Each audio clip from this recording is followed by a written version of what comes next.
Chapter 1013. Get used to being ugly. Yundong stood up and looked outside. He shook his head and said, "I'm not going. The road to Gus is blocked now. It's not easy to walk on. Besides, I haven't thought of how to ask Zhuangzi." Tong Shuitao was puzzled. How else could she ask? She could just ask him if he wanted a wife and let Miss introduce one to him. However, there was indeed a crowd on the road. It was getting late, so it was better to go home first.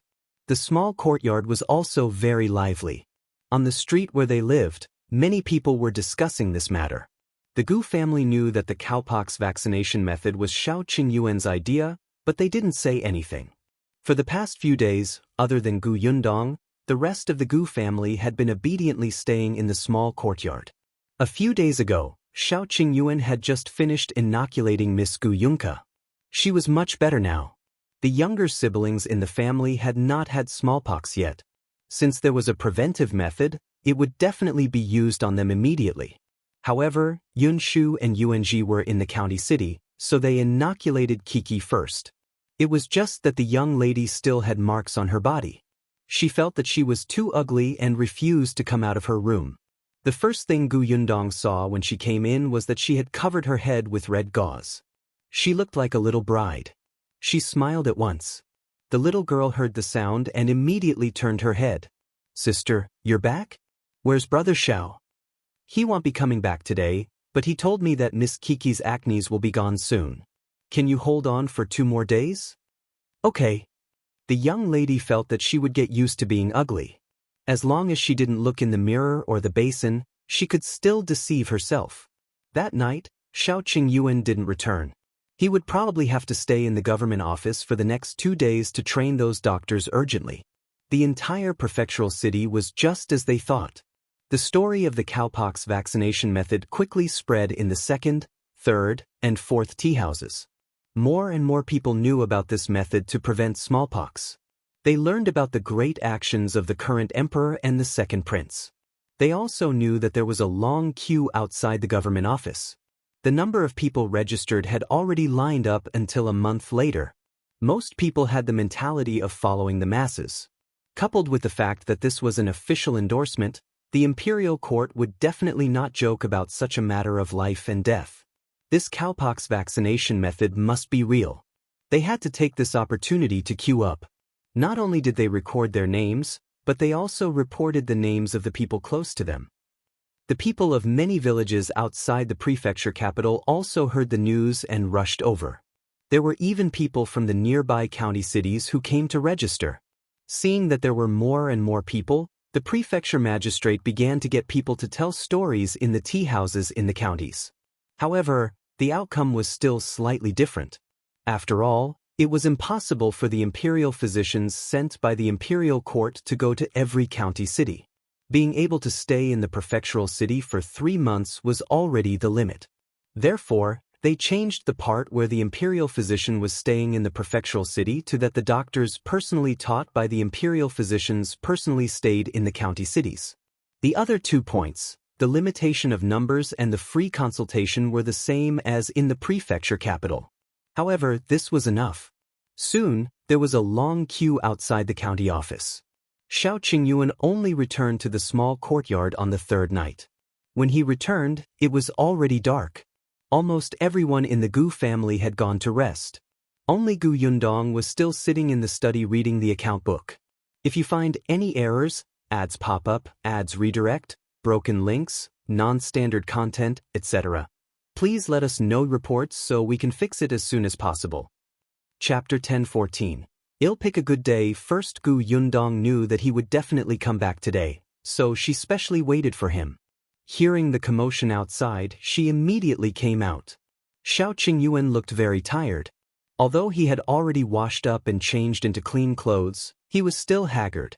Gu Yundong quickly pulled him to sit down.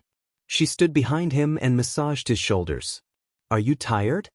After all, he was alone, but in just a few days, he had to choose from hundreds of doctors those with good character. He also had to teach these doctors and make sure that they didn't make any mistakes and master the entire process of the cowpox vaccination method.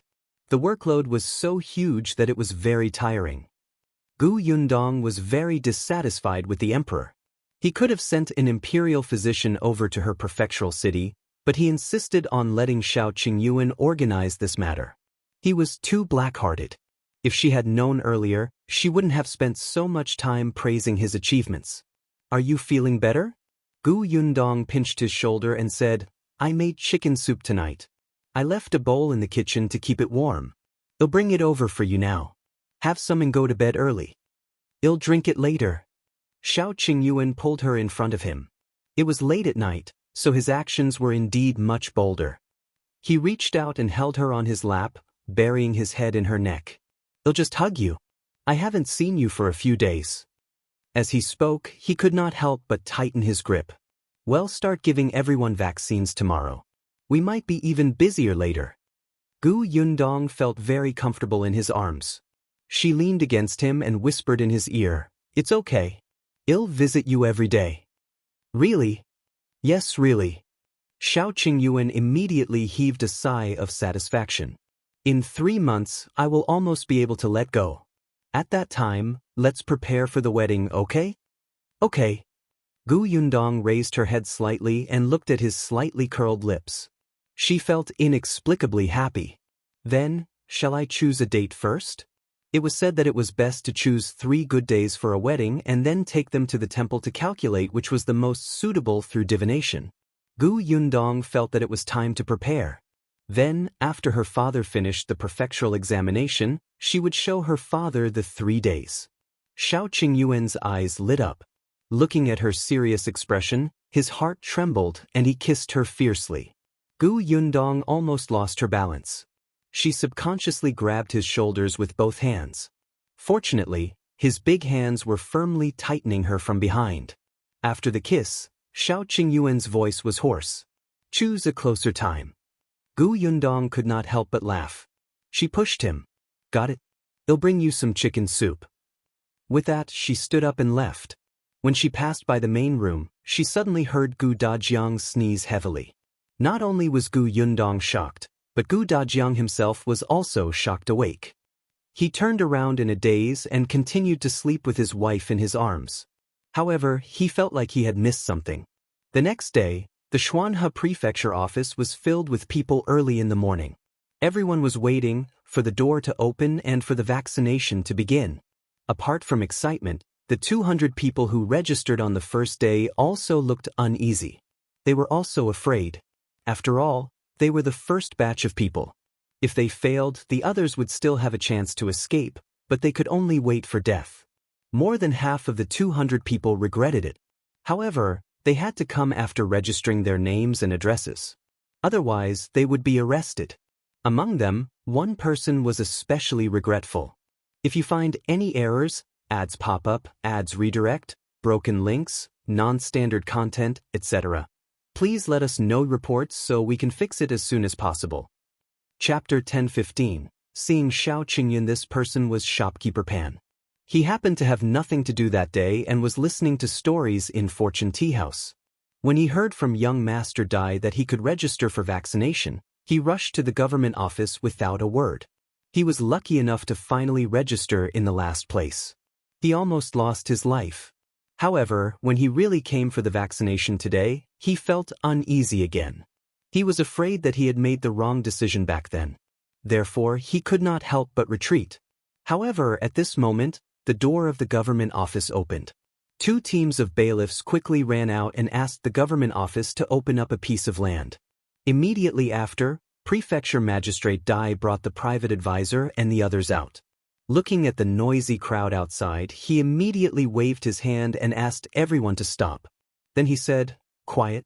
I know that everyone still has a certain amount of doubts and distrust towards the cowpox vaccination method. I guarantee that the cowpox vaccination method is indeed a medical procedure that can prevent smallpox. It has been confirmed by all the imperial physicians in the Imperial Hospital of the current dynasty. The method was named by His Majesty and personally tested by the second prince, so everyone can rest assured. After all, he was the prefecture magistrate with a good reputation and power. When everyone present heard him say these words personally, they were instantly relieved.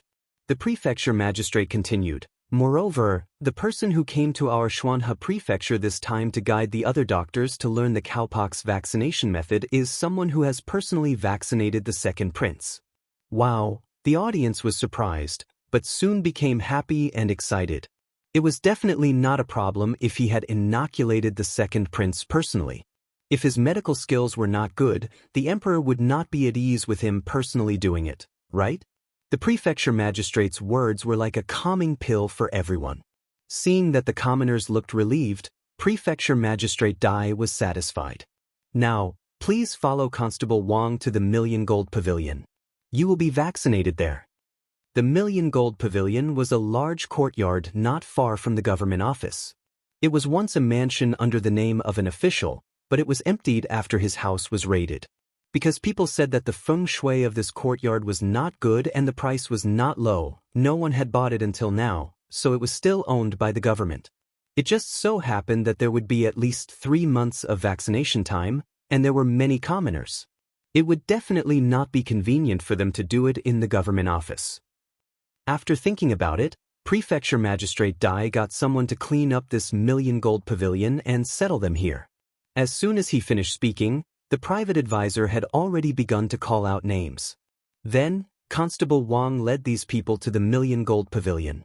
Not only were the 200 people who were going to be vaccinated today following behind, but there were at least 1,000 people along the way. When they arrived at the Million Gold Pavilion, other than the 200 people, everyone else stopped. Then, they saw that there were already more than 100 doctors standing inside the door. Among them, there were dozens of reputable doctors in the prefecture city. Many people knew them and they were very good doctors. Seeing them, these people felt more at ease. Constable Wang quickly called out their names and led the commoners to the doctors. The rest of the people who had not had their turn waited at the side. Shopkeeper Pan had nothing to do because he was in last place. However, he still looked nervously at the people who were being vaccinated. After watching for a while, he felt uncomfortable, so he turned to look elsewhere. Shao Qingyuan. If you find any errors, ads pop up, ads redirect, broken links, non-standard content, etc., please let us know reports so we can fix it as soon as possible. Chapter 10:16. He's the Imperial Physician? Impossible. Shao Qingyuan had just parted ways with Yundong at the door. He did not let her enter the Million Gold Pavilion. There were people everywhere, and they were being vaccinated. The air was dirty, so it was not appropriate to bring people in. However, Yundong had given him many masks before he left. She told him to change them regularly and distribute the rest to other doctors. It was more or less beneficial. After Shao Qingyuan took the masks, he asked her to go back and do her work. After watching Yundong leave with his own eyes, he turned around and entered the Million Gold Pavilion. At this moment, he was giving masks to these doctors who were preparing, so he did not have time to put one on himself. The doctors had also come into contact with the epidemic in the past. At that time, they would cover their mouths and noses with a cloth. Now that they saw what Shao Qingyuan had brought over, they still found it very novel. The mask was really thin and dry. With 2 straps tied behind her ears, it would not fall off easily even if they ran. It was too convenient. All of them immediately thanked Shao Qingyuan for his good intentions. After interacting with Shao Qingyuan for the past few days, they increasingly felt that not only was this young man extremely talented in medicine, but he was also a person who did not hide anything. When they asked him about the methods of the imperial physicians in the capital to deal with illnesses, he would tell them frankly. Moreover, he was very cautious and meticulous. In the past few days, other than listening to the process of the cowpox vaccination, they had also personally gone to the death cell to take over those criminals who had committed capital crimes. At that time, Shao Qingyuan had stood at the side and personally guided them. Therefore, everyone had experience. They were not afraid in front of these commoners at all. The masks in Shao Qingyuan's hand were quickly distributed. The one in his hand was personally made by Yundong. He took it and looked at it.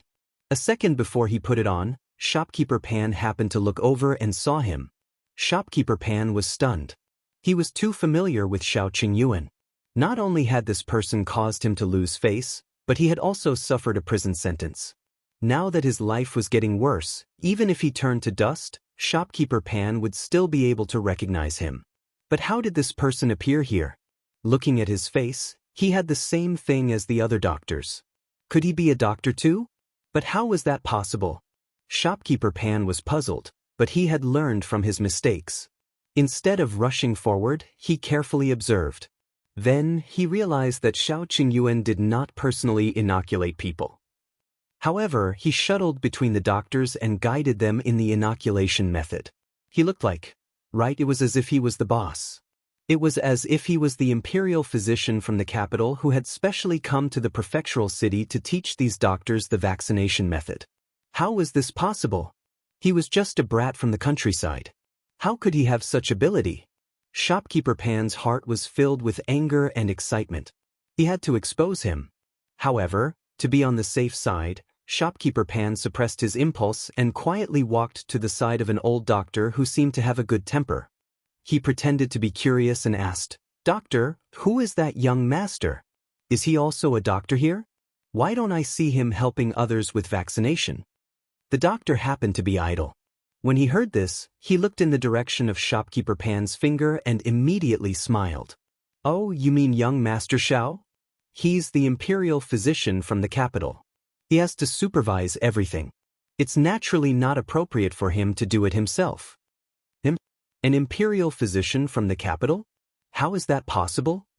If you find any errors, ads pop up, ads redirect, broken links, non-standard content, etc., please let us know reports so we can fix it as soon as possible. Chapter 10:17. He wants to expose him. Shopkeeper Pan suddenly stood up. Although he already had a guess in his heart, he still shouted in shock.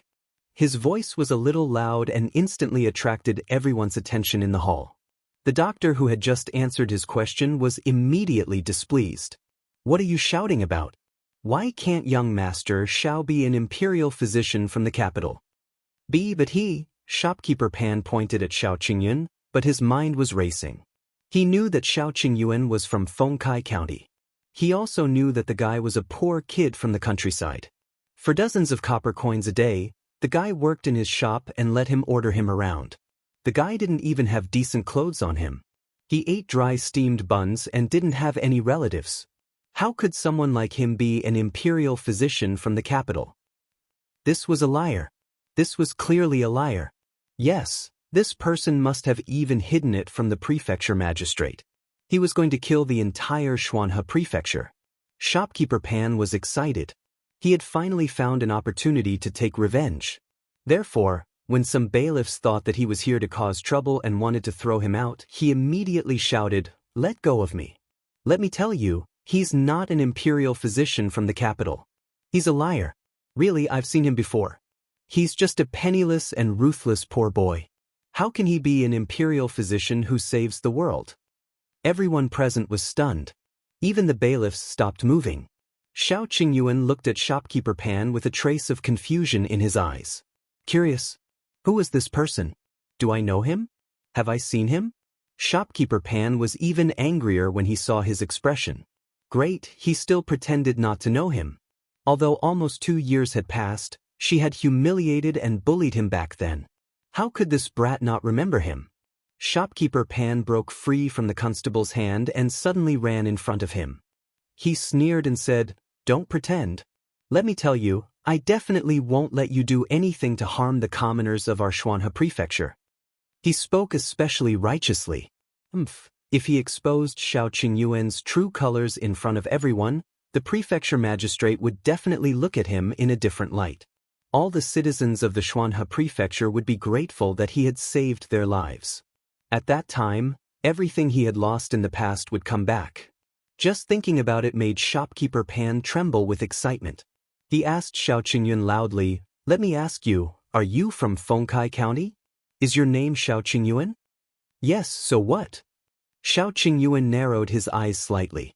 Shopkeeper Pan snorted and said to everyone, "Did everyone hear that? He's from Fengkai County.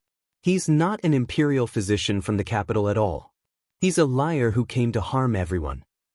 The people present exclaimed and stood up one after another to take a step back. The person who had just received the vaccination was about to cry. He grabbed the doctor in front of him in fear and asked him to save him. The scene became chaotic, and cries and shouts kept intertwining. Constable Wang frowned and suddenly shouted, "Quiet! Anyone who makes any more noise will be thrown out." The hall instantly fell silent, but everyone looked at Shao Qingyuan with hatred in their eyes. Shopkeeper Pan was instantly smug, but Shao Qingyuan looked at him as if he was a fool. After a while, he took out something from his pocket and asked him, "Do you know what this is? If you find any errors, ads pop up, ads redirect, broken links, non-standard content, etc., please let us know reports so we can fix it as soon as possible." Chapter 10:18. What happened? Shopkeeper Pan was stunned for a moment. He blinked and craned his neck to take a look. At first, he didn't quite understand, but after a while, his expression changed. How did you get this? What do you think?" Shao Qingyuan looked at him coldly. Someone beside him could not see it clearly and did not understand. He quickly asked, "What is that?" Constable Wang explained coldly, "That's a fish talisman. All the officials in my dynasty have this to prove their identity. Young Master Shao is an imperial physician, so he naturally has one too." Fish talismans? All the imperial court's officials had them? Does that mean he's real? Everyone heaved a sigh of relief. Then, they looked at Shopkeeper Pan angrily. "What's wrong with you? This is our first time getting vaccinated. You're still spouting nonsense here and making us worry." "Constable Wang, I'm afraid this person has ulterior motives. Hurry up and arrest him." Shopkeeper Pan shook his head. "How is that possible? How could a person enter the capital and become an imperial physician in such a short time?" He grabbed the fish talisman from Shao Qingyuan's hand and looked at the words engraved on it. His name and address were all there, and they were all correct? But Shao Qingyuan took the fish talisman. "Get lost." Shopkeeper Pan subconsciously took a small step back. Constable Wang went forward and grabbed him. He sneered and said, "Do you think our lord is a muddle-headed official? This concerns the lives of millions of people. How can we hand such an important matter to him without confirming young Master Shao's identity? Young Master Shao came from the capital and is escorted by the Imperial guards sent by the Emperor." No, there were no Imperial guards, but words had to be said beautifully. Shopkeeper Pan took 2 more steps back, feeling flustered. The others present pointed at him, making him panic. Constable Wang grabbed him and walked out. "This is the Emperor's decree. You clearly have ulterior motives for doubting young Master Shao. Come, follow me to the government office." No, my lord, please spare me. I really didn't. I misunderstood. Constable Wang didn't listen and dragged him out. "Tell the Prefecture magistrate if it's a misunderstanding." Shopkeeper Pan burst into tears on the spot. He had already been to jail once and did not want to go again. His begging voice became more urgent, but it was also getting further and further away.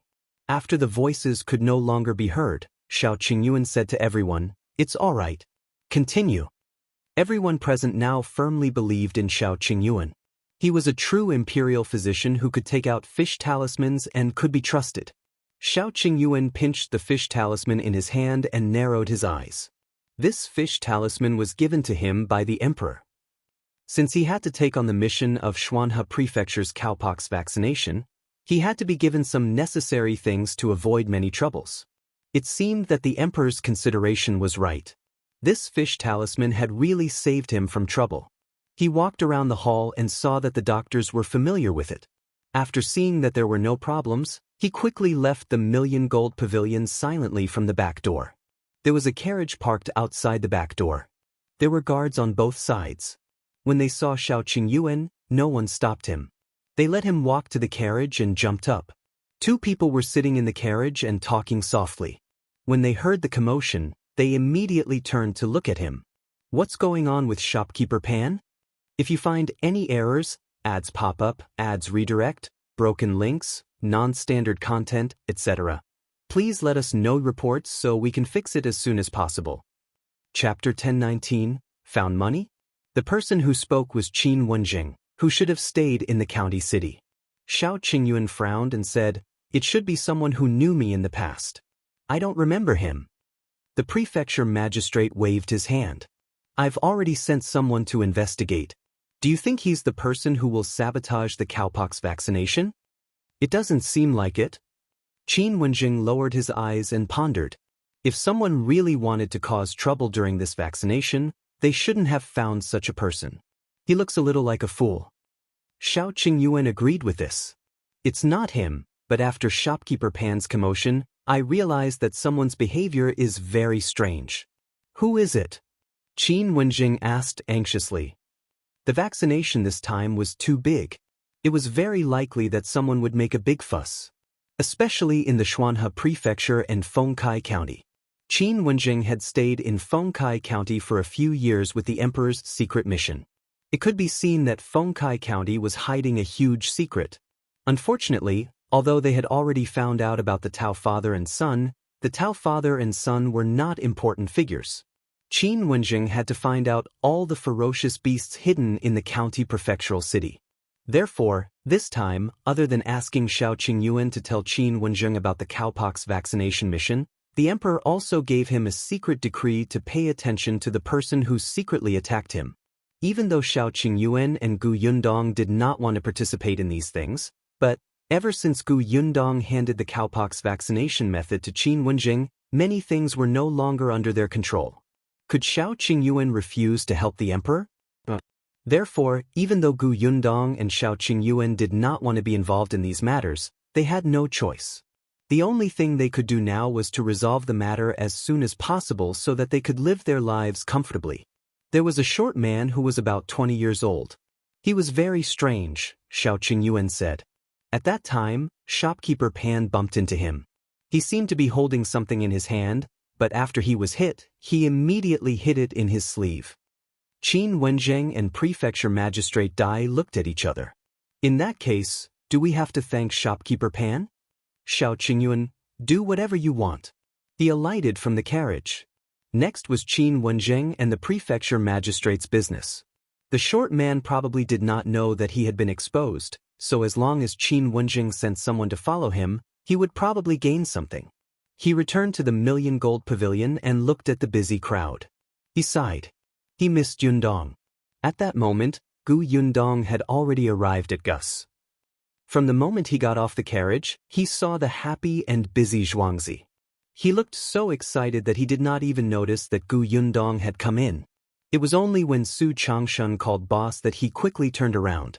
Gu Yundong sized him up from head to toe. You look energetic. Are you used to working in the prefectural city? Yes, everything is fine. Zhuangzi nodded repeatedly. Gu Yundong walked to the side and sat down. Zhuangzi immediately poured her a cup of tea. His footsteps were light. It seemed like he had really encountered a good thing. You picked up money? Why are you so happy? No. Zhuangzi immediately shook his head. He thought for a moment and said softly, Boss, I went out of the city to see my parents yesterday. Yes, and then? He was so happy meeting his parents. If you find any errors, ads pop up, ads redirect, broken links, non-standard content, etc., please let us know reports so we can fix it as soon as possible. Chapter 1020, Divination. Zhuangzi chuckled. Then, when I came back, I met someone. He turned around and saw that Su Changshan was busy working. He lowered his voice even more. Boss, do you know what that person does? I don't know. Why are you being so mysterious? Can't you tell me everything at once? Zhuangzi's smile became even more wretched. That person is a fortune teller. Boss, that fortune teller said that I'm in luck this year and might be able to get what I want very soon. Boss, you know that I want to become a shopkeeper as soon as possible. I think that's what the fortune teller meant. Gu Yundong was speechless. If you want to be the shopkeeper, it doesn't seem to be up to the fortune teller, but me, right? Of course. However, when the fortune teller said that, I immediately guessed that the boss fortune was flourishing this year. You would definitely open another shop. Wouldn't I be able to become the shopkeeper then? Gu Yundong was speechless. He was trying to curry favor with her. But for some reason, she felt that it was quite pleasant to the ear. She looked at Zhuangzi and couldn't help but smile. Not bad. If that's the case, the fortune teller is quite accurate. Since you're going to be the shopkeeper this year, have you started to consider your marriage? Gu Yundong probed. Unexpectedly, Zhuangzi laughed lewdly again. Gu Yundong silently covered his eyes. Please don't smile like this when you're the shopkeeper in the future. Otherwise, the customers will be scared away by you. When Zhuangzi was done laughing, he said, that fortune teller actually not only calculated my fortune, but also my luck with women. Gu Yundong raised her eyebrows. Oh. He said that my luck with women is pretty good this year. If nothing goes wrong, I'll be engaged this year. Gu Yundong was speechless. Which family was this fortune teller from? In that case, this bastard finally had a relationship line and was no longer focused on developing his career? It was good, it was good. This way, it would be more convenient for her to help Mother Su find out. Gu Yundong coughed lightly. Then, have you taken a fancy to any girl? Zhuangzi frowned. He really didn't. He could not help but sigh. Boss, you don't know. Ever since I became a shop assistant, my ultimate goal was to become a shopkeeper. That's why I worked especially hard. Every day, I learned how to read and count from the shopkeeper. I learned so much that my mind was filled with the words on the account book. When the guest came, I didn't even have the time to see if it was a man or a woman. I first thought about what they might buy and how much they could pay. When I returned home at night, I only ate and counted the money. I didn't have the chance to see any girl. Gu Yundong's mouth twitched. Have you gone mad? Zhuangzi looked pitiful. Actually, before he became the shopkeeper, he had never thought of getting a wife. If it was in the past, he would not have taken the fortune teller's words seriously. But wasn't he living with his sister and brother-in-law now? As a single man, he watched Jiang Bao and Lan Huar being clingy every day, who felt that there were only the two of them in the world. He was too agitated. Especially when he called out to them, the two of them acted as if they did not hear him.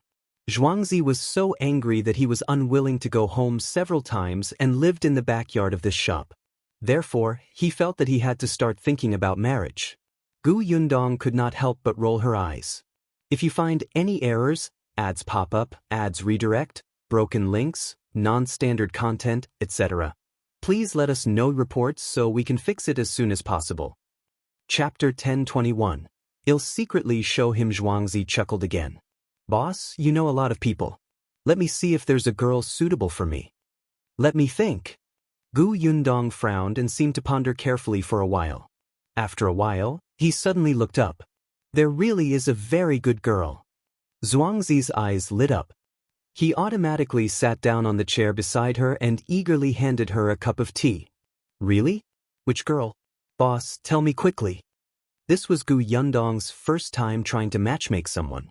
She was afraid that if he did not say it well, someone would mess it up. For some reason, he was a little nervous.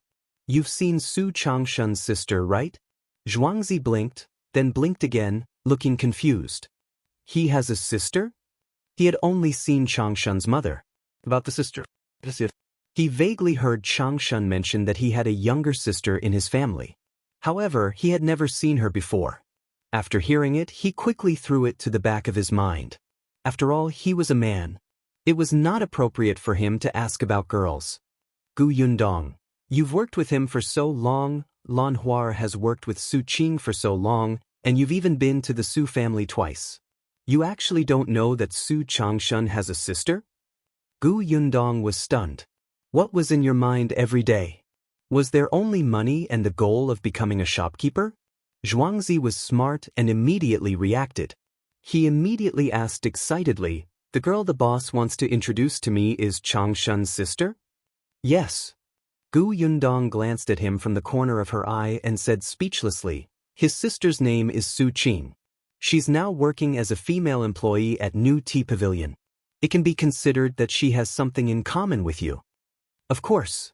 Zhuangzi thought of his sister and Jiang Bao. These two seemed to have endless things to talk about every day. He was instantly interested. To be able to enter New Tea Pavilion as a female worker, she must be smart and good-looking. Still, boss, this Changshan family is from the prefectural city. Although I'm now a shop assistant in the prefectural city, I'm still a country bumpkin. Would they like me? Well, this was a very realistic problem. Gu Yundong raised her eyebrows. Mother Su has taken a fancy to you. However, she could not let him know. Otherwise, this kid's tail would be raised to the sky.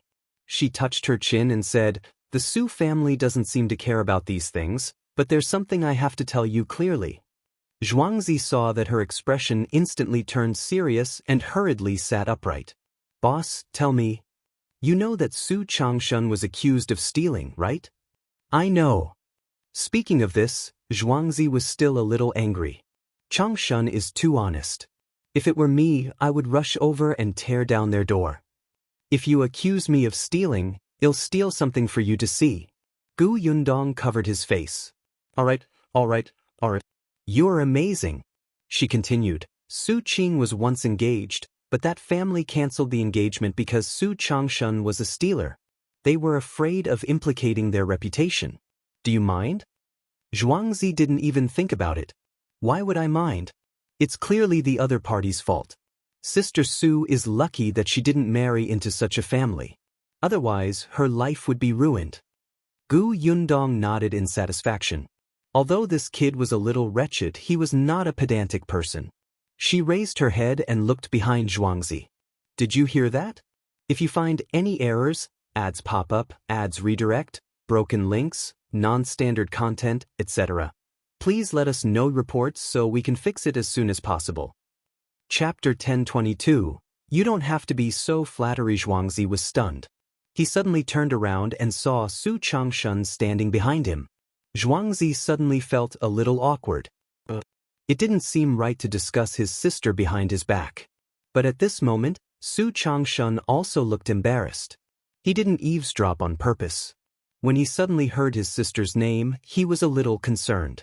Coincidentally, there were no customers in the shop at the moment, so he came over to see what was going on.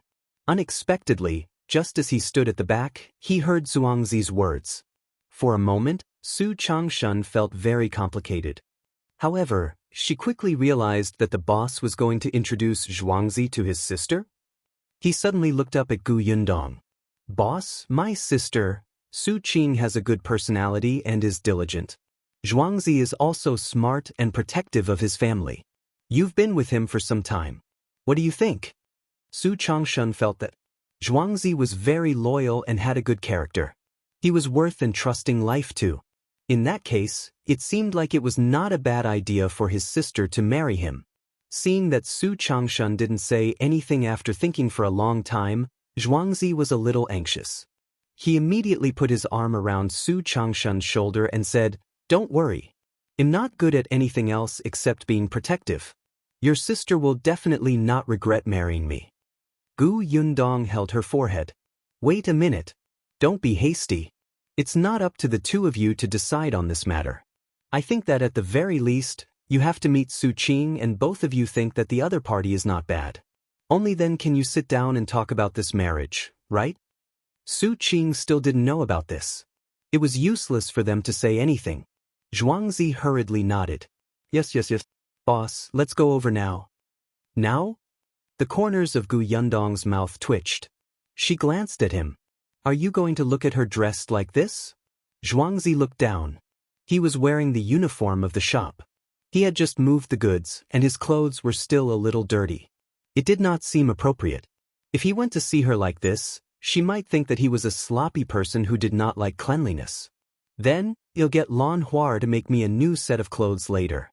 It'll go in 2 days?" Gu Yundong nodded and looked at Su Changshan. "Go back and ask Su Qing what she thinks." He paused and added, "Tell her in front of your mother." "I understand, boss." Gu Yundong glanced at Zhuangzi, who hurriedly said, "My parents are fine. They said that as long as I'm willing, they'll come and propose marriage later."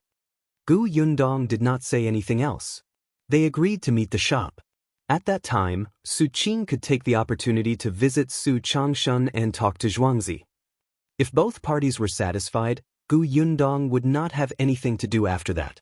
Gu Yundong heaved a sigh of relief. Indeed, it was too difficult to be a matchmaker. She stood up. "All right, continue working. I'll go to the pharmacy to take a look." Zhuangzi hurriedly sent her out. "Boss, take care. Be careful of these steps." Don't splash water on the ground.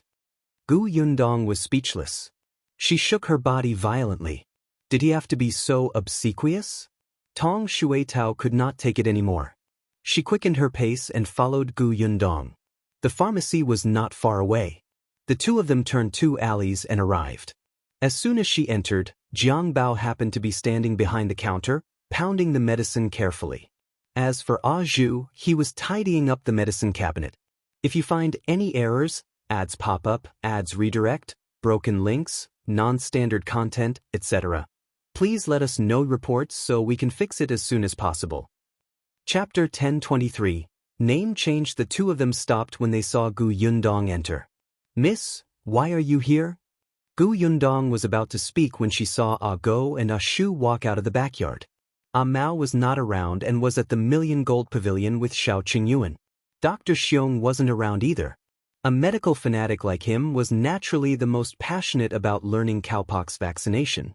Therefore, at this moment, he was among the hundreds of doctors who were vaccinating people.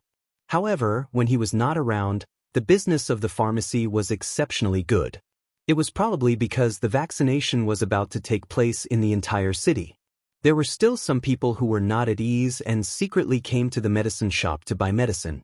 If the vaccination failed, at least there would be a way out, right? Therefore, when Dr. Xiong was not around, Ah Go and Ah Shu came to help. Miss, are you looking for us? Why don't you go to the backyard and rest first? No, thank you. Gu Yundong shook her head. I'm just looking for She stopped mid-sentence. She recalled how Xiao Yuan's father had addressed the guy. Dr. Pig? She suddenly couldn't call Ah Zhu's name. She paused and could only point at him, who was coming down the wooden ladder after closing the medicine cabinet. She said, "Come down first. I have something to ask you." Ah Zhu was confused and hurriedly walked over. What's the matter? Gu Yundong glanced at Ah Go and Ah Shu again and asked with a frown, what were your original names? The three of them looked at each other. Miss, why are you suddenly asking this? I'm just thinking that you're not young anymore. In 2 to 3 years, you'll have to get married. In the future, when you walk around outside, you can't let people continue to call you Ah Zhu, Ah Go, Ah Shu, and Ah Mao. People will think that they've entered the zoo. Why don't you change to your previous names? The three of them were stunned and paused, but they fell silent. Gu Yundong was a little surprised. Of course, it's okay if you don't want to change. I'm just making a suggestion. No, miss, it's not that we don't want to change. It's just that, Ah Zhu hesitated for a moment before denying softly. Jiang Bao listened from the side and immediately said, I think it's good to change your names. 2 days ago, there were customers who came in to buy medicine. They directly called Ah Zhu Mr. Pig. Gu Yundong was speechless. It turned out that Xiao Yuan's father was not the only one who called him Dr. Pig. Ah Zhu glared at Jiang Bao, who raised his eyebrows smugly. After a long time, Ah Shu, who was the oldest among the three, said, Miss, we actually want to change our names, but we don't want to change back to our previous names. If possible, can you tell the boss to let us have the surname Shao? Why? Gu Yundong was surprised. Ah Shu smiled bitterly and said, We're all orphans without parents. When the 4 of us lived together, we agreed to be brothers and relatives. That's why we randomly named Ah Mao, Ah Shu, Ah Zhu, and Ah Go. We felt that this was more intimate, as if we were a family. If we switched to our original names with different surnames, we would feel that we have become orphans again. Gu Yundong was shocked. She did not expect them to think that way. She immediately regretted her suggestion. Although names didn't mean anything, the meaning was completely different for Ah Zhu and the others. Jiang Bao also stopped pounding the medicine. His expression became more serious and he did not speak anymore. Gu Yundong opened her mouth and was about to say that it was fine when she heard Ah Go speak in embarrassment. If you find any errors, ads pop up, ads redirect, broken links, non-standard content, etc., please let us know reports so we can fix it as soon as possible. Chapter 1024. I want to be surnamed Shao, Miss. Actually, we're following Young Master now. Young Master treats us as his family. Previously, we've also thought about whether we can follow Young Master's surname. We're just afraid that well climb up young master's social ladder. They used to have parents and brothers, and they even had a good relationship. However, ever since their parents were gone, it was as if they were the only ones left in the world. What family, clansmen, and friends, other than hitting them when they were down, who had reached out to them? The four of them only had each other. They were each other's family and friends. It was only when they met Shao Qingyuan and Gu Yundong that they gradually felt a sense of belonging. However, they had never thought of changing back to their original names. They even vaguely rejected it. Gu Yundong understood and immediately smiled. What does it matter? I'll make the decision. Your surname will be Shao. However, you can think about your names yourself. We'll confirm it later when Brother Shao is free.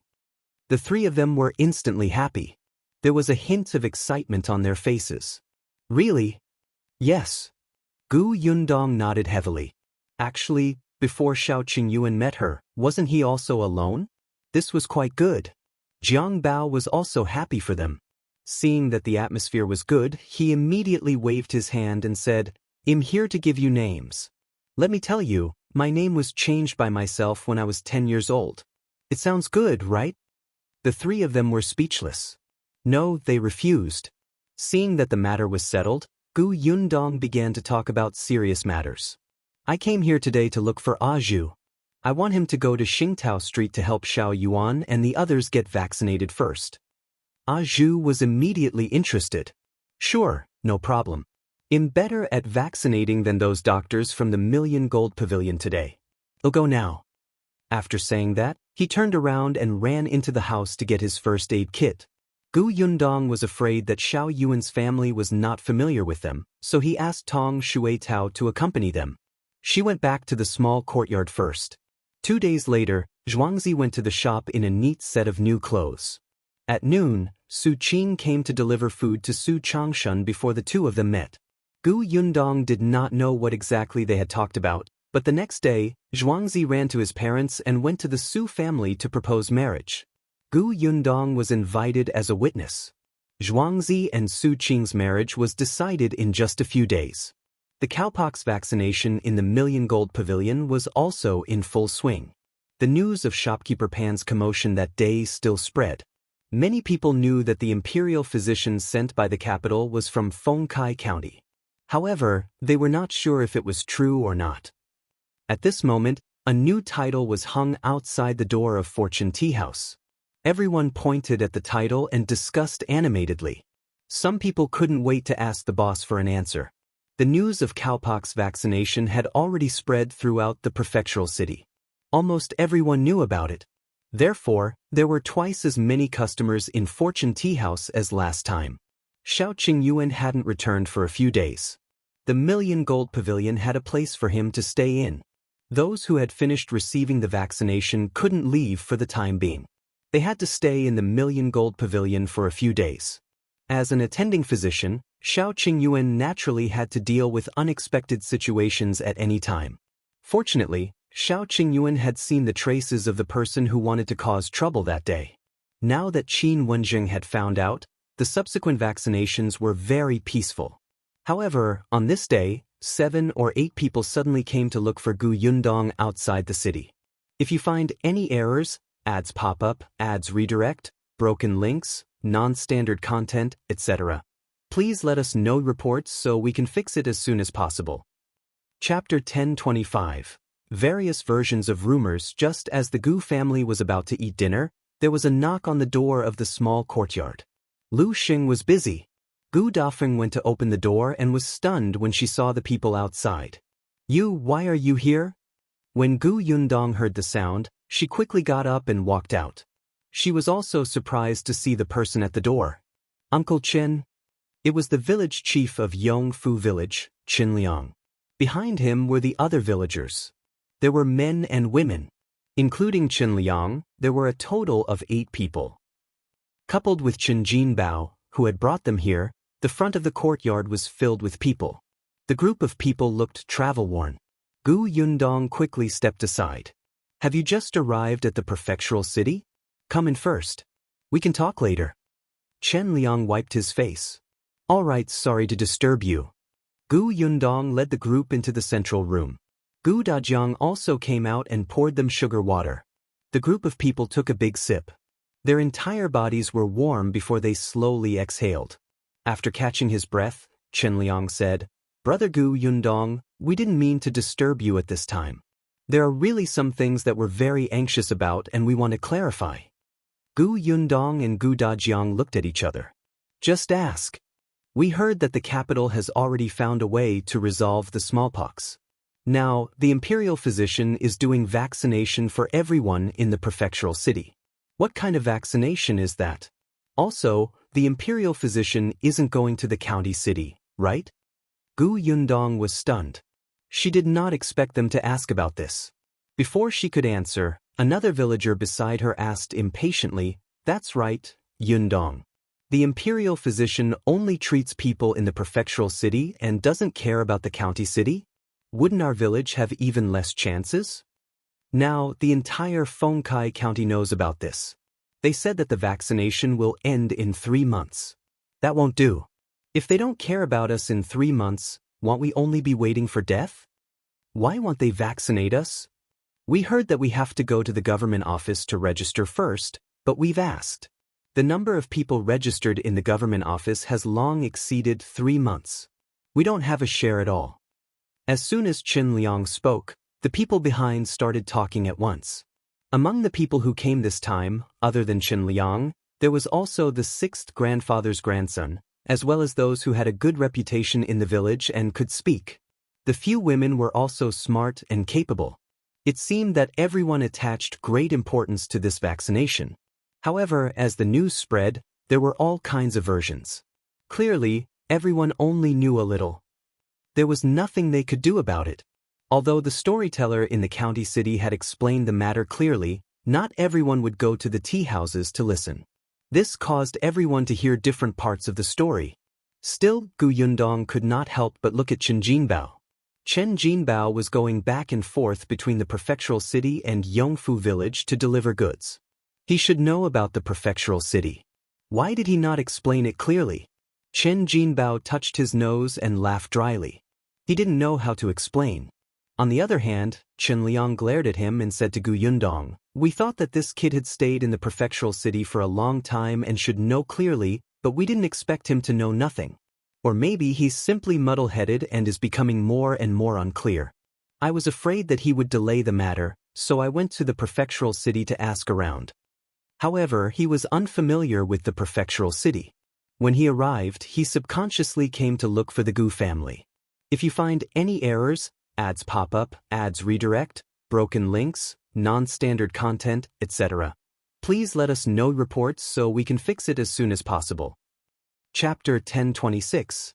It'll bring you to listen to stories Chen Jinbao's side secretly. It wasn't that he couldn't explain it clearly, but there were some things that he couldn't say. He knew about the cowpox vaccination method, but what shocked him was that Shao Qingyuan was actually the Imperial physician from the capital. He could not tell his parents about this at all. After all, he had to keep this a secret from the beginning. What if he said it and ruined the prefecture magistrate's plans? Therefore, when Chen Liang asked, he only said that everyone in Yongfu village would be vaccinated and told him not to worry. When Chen Liang asked him why he was so sure, Chen Jinbao couldn't tell him the reason. After a few times, Chen Liang did not believe him and insisted on coming over personally to take a look. He was a responsible village chief. It didn't matter if he didn't get the vaccination, but there were so many people in the village. He was the village chief. Who would stand up for such a big matter if he didn't? He had to learn everything. Gu Dajiang was very emotional when he heard that. He patted his shoulder and said, "Don't worry, it's not as serious as you think. The method to prevent smallpox is true, and the emperor sent people to the prefectural city to inoculate people. However, it's definitely not just the prefectural city. The county cities, towns, and villages won't fall behind." Chen Liang's eyes lit up. "Really?" Gu Yundong replied, "Of course it's true. If Uncle Chen doesn't believe me, there's a very popular storytelling show tomorrow at Fortune Tea House.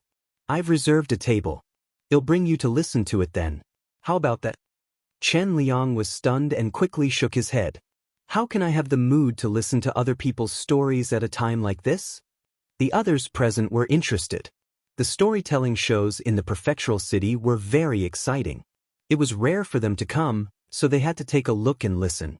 They originally wanted to find out more and buy something to bring back before telling others about the flourishing scenery in the prefectural city.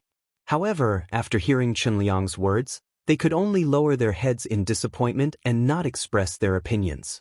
Gu Yundong smiled and said, "Uncle Chen, don't be in a hurry to refuse. Didn't you say that you don't understand the cowpox vaccination method or if Yongfu village will be included?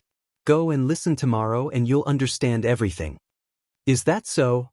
He could understand just because he heard about it? He couldn't help but look at Gu Dajiang, who nodded. Listen to Yundong. That's right. His unfathomable look calmed Chen Liang down a little. He knew that Yundong was much more reliable than his son. That's fine. Chen Liang stood up. Sorry to disturb you today. Well, leave first. I'll go with you to Fortune Tea House tomorrow. Gu Yundong hurriedly asked, It's already so late. You haven't eaten yet, right? I'll get the kitchen to prepare a few more dishes. You can leave after eating. We've already brought some dry food. We've already eaten on the way. There's no need to trouble you. Go ahead and do your work. There's no need to send us off. Chen Liang was also very embarrassed to have come just in time for dinner.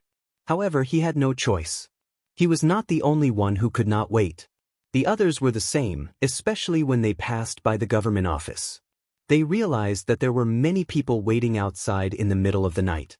Then where are you staying at night? Gu Dajiang asked. Chen Liang said, When we entered the city, we happened to meet Feng Danning and asked him to help book 2 large bunks in the inn. There's a place to stay. Feng Danning's business was very good now. When he came to the prefectural city last year, he also brought his wife and children over.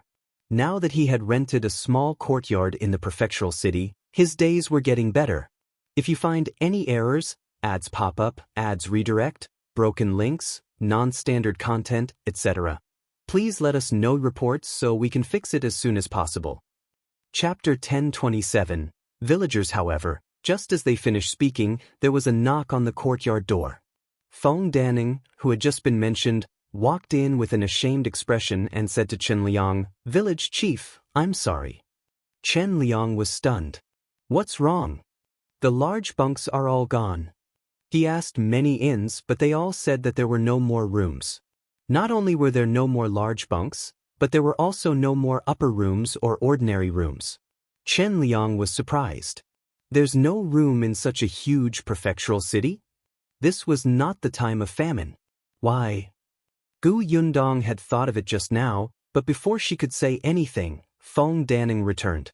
Looking at the anxious expressions of Chen Liang and the others, she said, The prefectural city is currently doing cowpox vaccination, so many commoners came after hearing the news. Not only are there no more large bunks, but I'm afraid many of the courtyards that can be rented out are also gone. This was inevitable. There were many county cities under the Xuanhe Prefecture. Those who heard the news would definitely rush to the prefectural city to verify if the news was true. In particular, there were some wealthy families with many servants and guards. Most of these people lived in large bunks. Chen Liang and the others arrived a little late, so there were naturally no rooms. Then what should we do? Why don't we squeeze in dilapidated temples for the night? Someone suggested.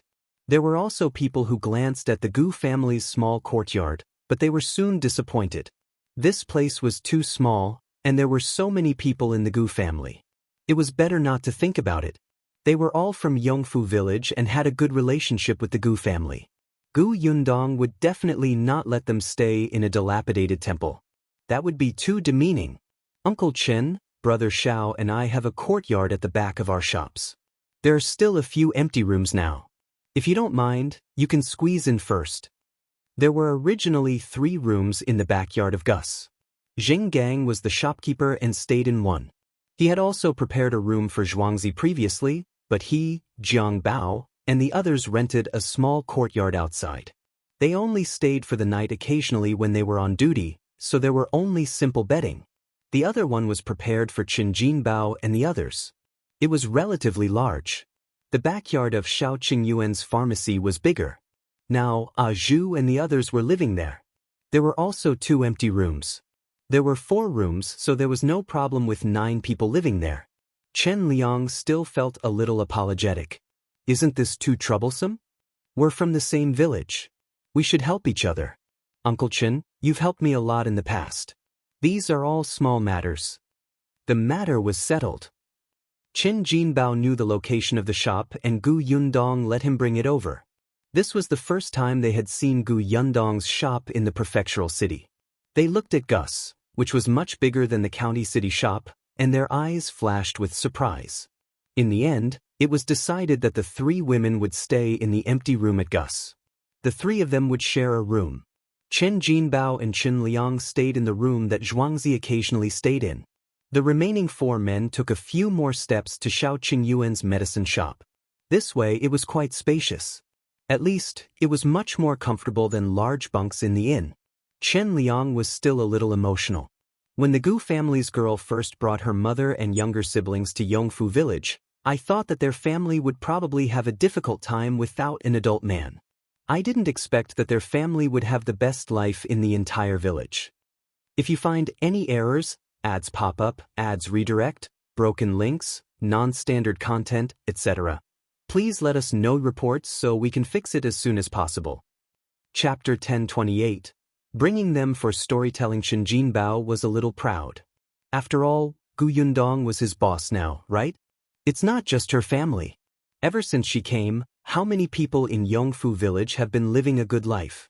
In the past, everyone had to go to the city to find work in the winter. Not to mention that it was difficult to find work. Even if they found it, they would work hard for 2 months. That salary wouldn't even be enough to bring them home for the new year. Now, many people are envious of our village. Who doesn't have fish and meat for the new year? Chen Liang smiled. That's right. If it wasn't for the Gu family, we would probably have to squeeze in the dilapidated temple for the night if we came to the prefectural city now. Perhaps there wouldn't even be a place for them to stay. The father and son chatted for a while before resting. The people in the other rooms were also talking about the Gu family. This was their first time in the prefectural city. Although they had the village chief Chen Liang and Chen Jinbao to lead them, they were still extremely nervous. It was only when they entered the small courtyard and saw the Gu family that they felt at ease. Now, in this unfamiliar place, there was a comfortable place to rest. It was better than anything to be able to sleep peacefully. The Gu family, on the other hand, was still the same. They rested early after dinner. The next day, Gu Yundong brought Madame Yang and Yunke out. The marks on the little girl's body were gone. These days, she had been staying in her room and had not even gone out of the courtyard. She was bored to death. Gu Yundong wanted to take her out to relax and listen to some books. Gu Dajiang was going to the academy, Gu Dafeng was going to the market, and Bianhan was going to carve, so only the 3 of them and Tong Shuitao went out. The group of them went to Gus first. When they arrived, the others were already there. At this moment, they were about to help organize the goods when Zhuangzi chased them to the backyard. We're already familiar with the job. We won't find the goods if you guys are moving them around. Go to the backyard and rest. Don't stay here and get in the way. The shop is only so big. There are so many of you. Chen Liang patted him. You brat. However, he still brought his people to the backyard. Gu Yundong went straight to the backyard to look for them. Seeing that they could not stay idle and were helping to clean the backyard and wipe the tables, he could not help but laugh. Uncle Chen, have you eaten breakfast? They've all eaten. Jinbao said that there's a bun shop over there. We each bought 2 big buns. There's quite a lot of stuffing, but it's expensive. It costs 2 copper coins each. In our county city, it only costs 1 copper coin. Although the prefectural city was good, big, and prosperous, people without savings really could not live here. Everything was expensive. Seeing that it was about time, Gu Yundong said to them, "Let's go then. It's about time to go over now." The few of them immediately stood up. Some of them even looked at their clothes carefully and were relieved to see that they were not wrinkled. Fortune Tea House was still some distance away from Gus. When they arrived, they realized that the entire tea house was filled with people. Even the entrance was crowded. They could not pass through. Oh my God, The business of this tea house is too good. There are so many customers. A woman surnamed Wan behind Liang looked at the scene in front of her and spoke in shock. Yundong looked around and saw that the waiter had indeed made an aisle at the door. She quickly led her people over.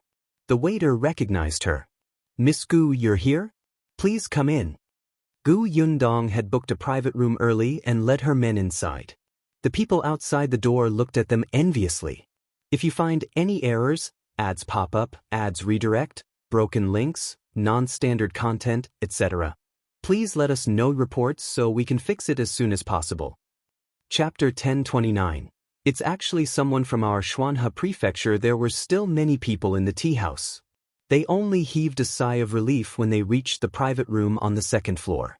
Why are there so many people? It's so crowded that I almost can't breathe. Everyone wiped the sweat off their foreheads and tidied their clothes. Yundong asked the waiter to serve 2 pots of tea and some dishes and snacks before letting everyone sit down. He said to Liang and the others, "There aren't so many people usually. Isn't the content of today's story attractive? That's why there are so many people." Liang was surprised. "You said yesterday that they were talking about cowpox vaccination, right? Didn't you say that you were done? Why haven't you gotten tired of hearing it after so many days?" "The cowpox vaccination is over. There's still more to come. You'll understand when you hear it later." Liang nodded, his interest piqued. He used to go to the tea house in the county city to listen to books, but at that time he would squat outside the door and listen attentively. This was the first time he sat in a private room on the second floor of the prefectural city and even drank tea and ate snacks. This feeling was quite novel. If he felt this way, the others felt the same. They didn't dare to drink tea and just looked downstairs. Yunka was still like a little hamster. She wolfed down some braised meat. When she looked up and realized that no one was eating anything, she thought for a moment and came down from the table. She distributed a piece to each of them. Then, she nodded in satisfaction and continued to climb onto the chair to eat. Yundong stroked her head and heard a commotion downstairs. He's out. Mr. Fan is out. Everyone be quiet." As expected, there was silence downstairs. The people in the private room also craned their necks to look down. Liang even stuffed the braised meat in his hand into his mouth. He widened his eyes and looked at the gentleman who had walked to the stage downstairs. He looked exceptionally elegant in his long robe. The storyteller's face was flushed. He walked to the table and arranged the shocking wood and tea before saying slowly, "I've made everyone wait. I'm late. I'll apologize to everyone here first." He bowed slightly. The guests downstairs could not wait any longer. They waved their hands and said, "Mr. Fan, don't mind these etiquettes. Hurry up and start. We've been waiting for many days." That's right. Mr. Fan, let's get started. We really want to know who the warrior who invented the cowpox vaccination method is." "Warrior?" The corners of Yundong's mouth twitched. She coughed lightly and took a sip of tea. Downstairs, Mr. Fan's movements were still slow. It made one's heart itch to go up and speak for him. After a moment, they heard a loud bang from the shocking wood. The extremely sudden sound made the hearts of the few people in the private room tremble violently. Even their breathing became light. Following that, she heard Mr. Fan's high-pitched voice. "Speaking of which, last time, we said that someone had traveled thousands of miles to the capital and tried all means to send the cowpox vaccination method to the Song residents. It was through thousands difficulties and dangers that it was handed over to Imperial physician Song. Only then did thousands of people obtain this great blessing." Everyone was speechless. "You have a lot of thousands. If you want to know who this person is, you'll have to explain in detail." Mr. Fan slammed the wooden stick in his hand again, and a proud smile suddenly appeared on his lips. What everyone didn't expect is that this person is actually from our Xuanhe Prefecture. If you find any errors, ads pop up, ads redirect, broken links, non-standard content, etc., please let us know reports so we can fix it as soon as possible. Chapter 1030. Anger vented. What? Everyone was shocked. "Mr. Fan, are you serious? This warrior who invented the cowpox vaccination method is from our Xuanhe Prefecture?" Oh my god! It's actually someone from our side. There's such a talent in Xuanhe Prefecture. Haha, so it's our fellow countrymen. Our Xuanhe Prefecture is going to be famous. Mr. Fan, hurry up and say it. Maybe you'll say it. I even know this person. Mr. Fan looked at everyone's excited expressions with satisfaction. Not to mention them, even he was proud when he found out about this. If there was a capable person in his hometown, wouldn't he be proud? He laughed. Perhaps many people know this person's identity. Mr. Fan waved his hand. Everyone knows about Shao's, right? That's right, Shao Qingyuan's pharmacy was called Shao's. After all, he and Yundong were engaged. No matter what, they had to follow each other. Her shop was called Gus, and his was called Shao's. It was so easy to remember. Moreover, they knew that they were a couple when they heard it. When everyone heard Shao's, they immediately lowered their heads and whispered. Some people present knew about Shao's, but some did not. However, in the private room on the second floor, Chen, Liang and the others were extremely familiar with this name. A few of them had stayed in the backyard of Shao's yesterday. The group of people looked at each other. In the end, they focused their gazes on Gu Yundong.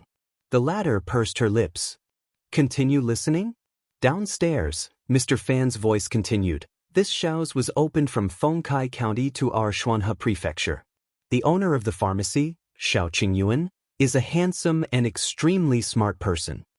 Mr. Fan, could it be that this cowpox vaccination method was invented by Shao Qingyuan and Boss Shao? Someone asked loudly. Mr. Fan laughed. That's right. It's Boss Shao. The entire building exploded. Chen, Liang and the others upstairs were so shocked that their eyes could not move. What did they just hear? That cowpox vaccination method that could prevent smallpox was invented by Shao Qingyuan? How was this possible? Mr. Fan said, speaking of which, Boss Shao is really hiding his strength and is especially low-key.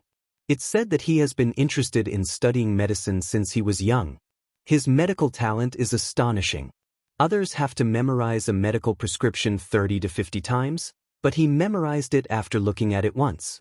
He can recognize those herbs that look similar after looking at them once. Let's just say that last year, there was a quack doctor scamming people in Liang County. Everyone knows that, right? That quack used weeds to replace medicinal herbs. He walked the streets and scammed the people in several villages. Even the master of a rich family fell for it and gave that quack doctor a lot of money for nothing. However, he didn't expect that retribution would come from the heavens. This person actually targeted Boss Shao's family. This Boss Shao runs a medicine shop, so he collects herbs everywhere. One of the herbs is very rare. Not to mention our prefectural city, even the capital might not have it. When Boss Shao heard that this quack had it, he wanted to buy it at a high price. He didn't expect this medicine to be fake. Boss Shao saw through it at a glance. Then, he realized that the herbs in this quack medicine basket were all weeds that looked similar to the original herbs. He directly got someone to send this quack to the officials so that the man wouldn't continue to harm the commoners. What do you think Boss Shao did to vent his anger? If you find any errors, ads pop up, ads redirect, broken links, non-standard content, etc., please let us know reports so we can fix it as soon as possible. Chapter 1031. Unpretentious Reason, Satisfying. Someone immediately echoed, Mr. Fan, you don't know, but I'm from the Jiao village. Back then, I saw with my own eyes that Boss Shao saw through that quack scheme and saved the lives of the entire village. Everyone turned to look at the person who spoke. That person wiped his tears. It's true. At that time, my son happened to catch a cold. In the end, that quack prescribed medicine. Not only did he not recover in 2 days, his condition even worsened. If not for young Master Shao, my son would have been killed by that quack. Mr. Fan nodded. That's right. Fortunately, young Master Shao appeared in time. Everyone instantly had a good impression of Shao Qingyuan. I didn't expect the owner of this Shao's to be so powerful. I've seen this Boss Shao before. He's very young. I couldn't tell that he has such ability at all. You don't know, but when Shao's opened, many doctors from the prefectural city went there. At that time, those doctors went crazy when they saw the herbs in the medicine shop. They said that they were all rare good herbs and wanted to buy them one by one. Moreover, they bought sacks of them. Really? Then shouldn't we go to Shao's in the future? Anyway, if I can't find the herbs in the future, I'll go to Shao's to take a look. Gu Yundong, who was upstairs, had sharp ears. She vaguely heard some words and immediately smiled in satisfaction. How powerful was this advertisement? In the future, Brother Shao would not have to worry about business in his shop at all. Mr. Fan also looked satisfied.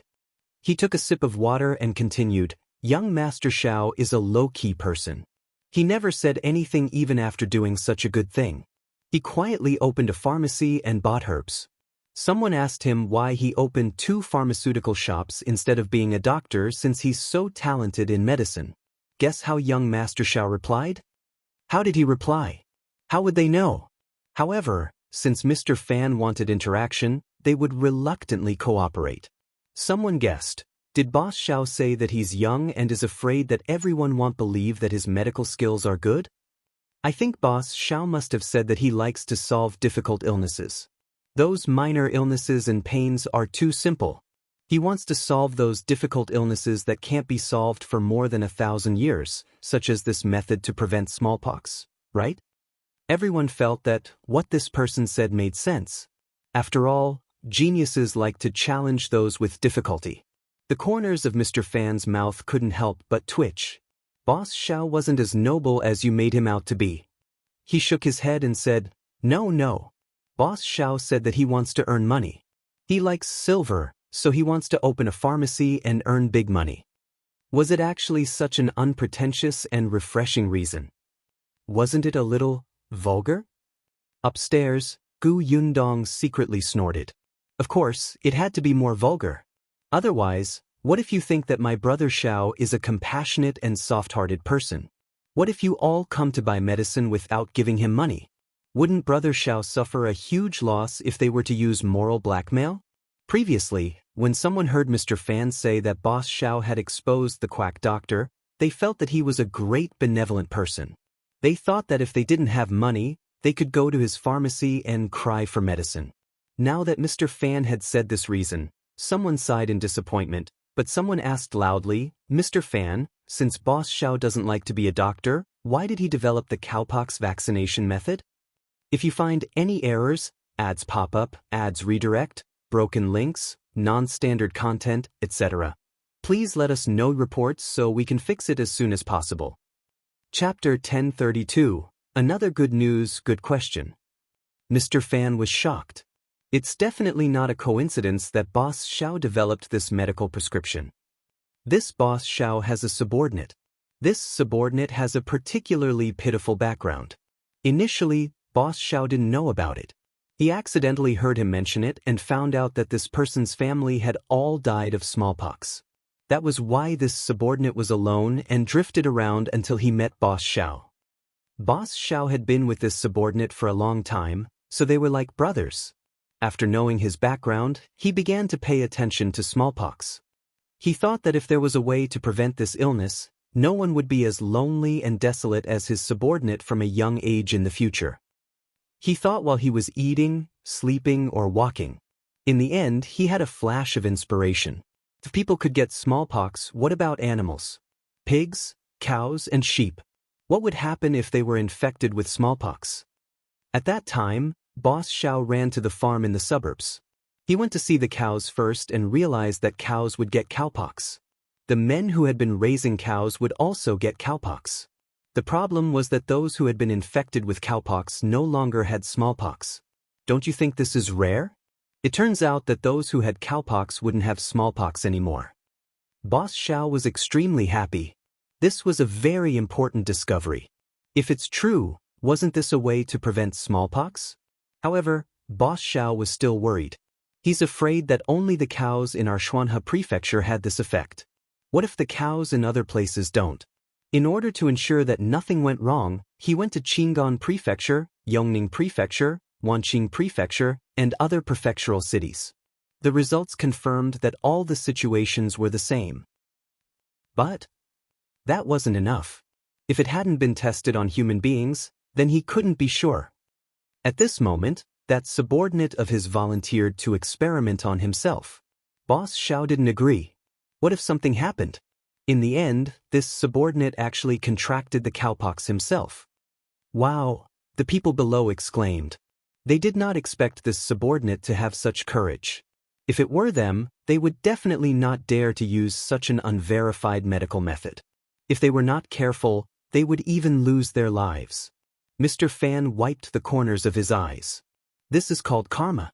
Boss Shao went to find a way to prevent smallpox because of this subordinate. This subordinate returned the favor and trusted Boss Shao so much. He was willing to take the risk. What a touching brotherhood. Gu Yundong was speechless. Why was this last sentence so strange? It felt like something was wrong. Everyone nodded repeatedly when they heard that. It was really rare to have such a deep brotherhood. Someone asked loudly, "Is that subordinate all right?" Without waiting for Mr. Fan to answer, the person beside him replied, "He must be fine. Otherwise, why would Boss Shao send this medical prescription to the capital?" Mr. Fan nodded. Indeed, that subordinate was fine. Boss Shao felt that this medical prescription was too precious and too important to the world, so he didn't care about staying at home for the new year. He rushed to the capital and handed it over to the head of the Imperial Hospital, Dr. Song. Everyone's blood boiled when they heard that. Boss Shao is too awesome. I'm proud to have such a fellow countryman. He has made a great contribution. He has brought honor to our Xuanhe Prefecture. Awesome. Mr. Fan nodded. That's right. Boss Shao is admirable. Here, I have good news for everyone. If you find any errors, ads pop up, ads redirect, broken links, non-standard content, etc., please let us know reports so we can fix it as soon as possible. Chapter 1033, Trying to cut the line. Good news? Everyone craned their necks. The voices stopped, waiting for Mr. Fan to make the announcement. Some well-informed people had already guessed it. After all, someone had just said that the imperial physician in the Million Gold Pavilion was called Shao Qingyuan. In the past, he was just a poor boy in Fengkai County. Now that they thought about it, Shao Qingyuan was that imperial physician. As expected, Mr. Fan laughed and said, "Because Boss Shao is from our Xuanhe Prefecture, he's the one who was sent by the emperor to the Xuanhe Prefecture to inoculate everyone. The person who's most familiar with cowpox vaccination is our Boss Shao." Back then, when the second prince was inoculated with cowpox, Boss Shao was present the entire time and did it himself. Wow, when the people below heard this, they were even more excited. Boss Shao was the one who taught the imperial physicians in the capital the cowpox vaccination method. Now that he had taught the doctors in the prefecture city the cowpox vaccination method, didn't that mean that these doctors were also very powerful? With this guarantee, what else was there to worry about?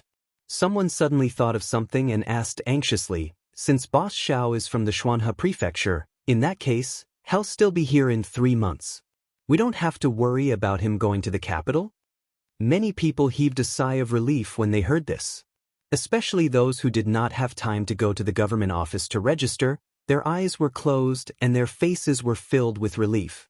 Unexpectedly, Mr. Fan shook his head. Of course not. Boss Shao came here on the emperor's orders. The other imperial physicians will stay for 3 months, and Boss Shao is no exception. Besides, the Xuanhe Prefecture's vaccination situation has to be reported to the capital. Boss Shao will still leave in 3 months. Ah! Everyone was instantly disappointed. Mr. Fan continued, "Besides, I just said that Boss Shao doesn't want to be a doctor. He still has to buy herbs everywhere. Why would he stay in the prefectural city for a long time?" After a moment of silence, he changed the topic. "Of course, everyone doesn't have to worry too much. Boss Shao will definitely teach the doctors in our prefecture city well. With him personally watching over them for 3 months, the doctors will definitely be very skilled." Although that was what he said, everyone still felt that it was best to finish the vaccination in the next 3 months. After all, Boss Shao was still present. If there was a problem, he definitely had the ability to solve it. There were also those wealthy families who had been watching. These people did not care about the 3-month deadline. After all, they had money and connections. Even if they had to pay a fee after 3 months, it did not matter. It did not matter if the imperial physician left. They could still go to the capital and find a doctor in the capital to inoculate them. In their opinion, the imperial physicians in the capital were definitely more brilliant than the imperial physicians sent from the capital. Then, the physicians they taught were naturally more powerful than the ones in the prefecture capital. No matter what, they had to send someone to the capital to find out if the second prince's matter was true. They had to see if anything would happen to those who had been vaccinated. However, after hearing Mr. Fan's words, they were more or less anxious. The most powerful big shot was in the Xuanhe prefecture. Why were they rushing to the capital? If this person really left in 3 months, it would be useless no matter how much money they had. Therefore, after this day, the rich families of Xuanhe Prefecture began to find ways to cut the queue. They wanted to be inoculated within these 3 months. It would be best if Shao Qingyuan could personally inoculate them. If you find any errors, ads pop up, ads redirect, broken links, non-standard content, etc., please let us know reports so we can fix it as soon as possible. Chapter 1034. Chen Liang and the others. Shakgu Yundong was very satisfied with the reaction downstairs. This was also the reason why the tea house announced that the story was to be continued after they finished talking about the cowpox vaccination method. The last story was actually for the ordinary citizens to hear. These people cared about the deadline, connections, and money. This time, it was for these powerful families to hear. What they cared about was a safer and more reliable method. She believed that after so many days, the people they had sent to the capital to gather information should have returned. Knowing that the capital was also being vaccinated, they should be anxious. Gu Yundong took a sip of tea calmly. However, the others in the private room were completely stunned. Chen Liang and the others were all in a daze as they stood there motionless. After a long time, Mr. Fan's heavy blow downstairs ended the story. Chen Liang and the others suddenly regained their senses. However, in the next moment, they all looked at Gu Yundong excitedly. Their voices were trembling. Yundong, is what he said true? That cowpox vaccination method was created by Qingyuan? Yes. Gu Yundong nodded. At the side, Chen Jinbao finally heaved a sigh of relief and said to his father in dissatisfaction, "That's why I said that there's no need to be anxious. Our village will definitely be able to take turns. There's definitely no problem. You're still anxious with me and insisted on coming to the prefectural city personally. Aren't you afraid of exhaustion?" As soon as he finished speaking, Chen Liang hit his head hard. "Your words are unclear. It would be strange if I wasn't anxious." After reprimanding his son, Chen Liang suddenly chuckled again. "It's actually Qingyuan. Haha, it's actually Qingyuan. He discovered a way to prevent smallpox. In the future, there won't be any kids that can't be saved. We old things don't have to be afraid of being chased out of the house by our children if we get smallpox." He smiled and choked up again. "Good, this is great, this is really great."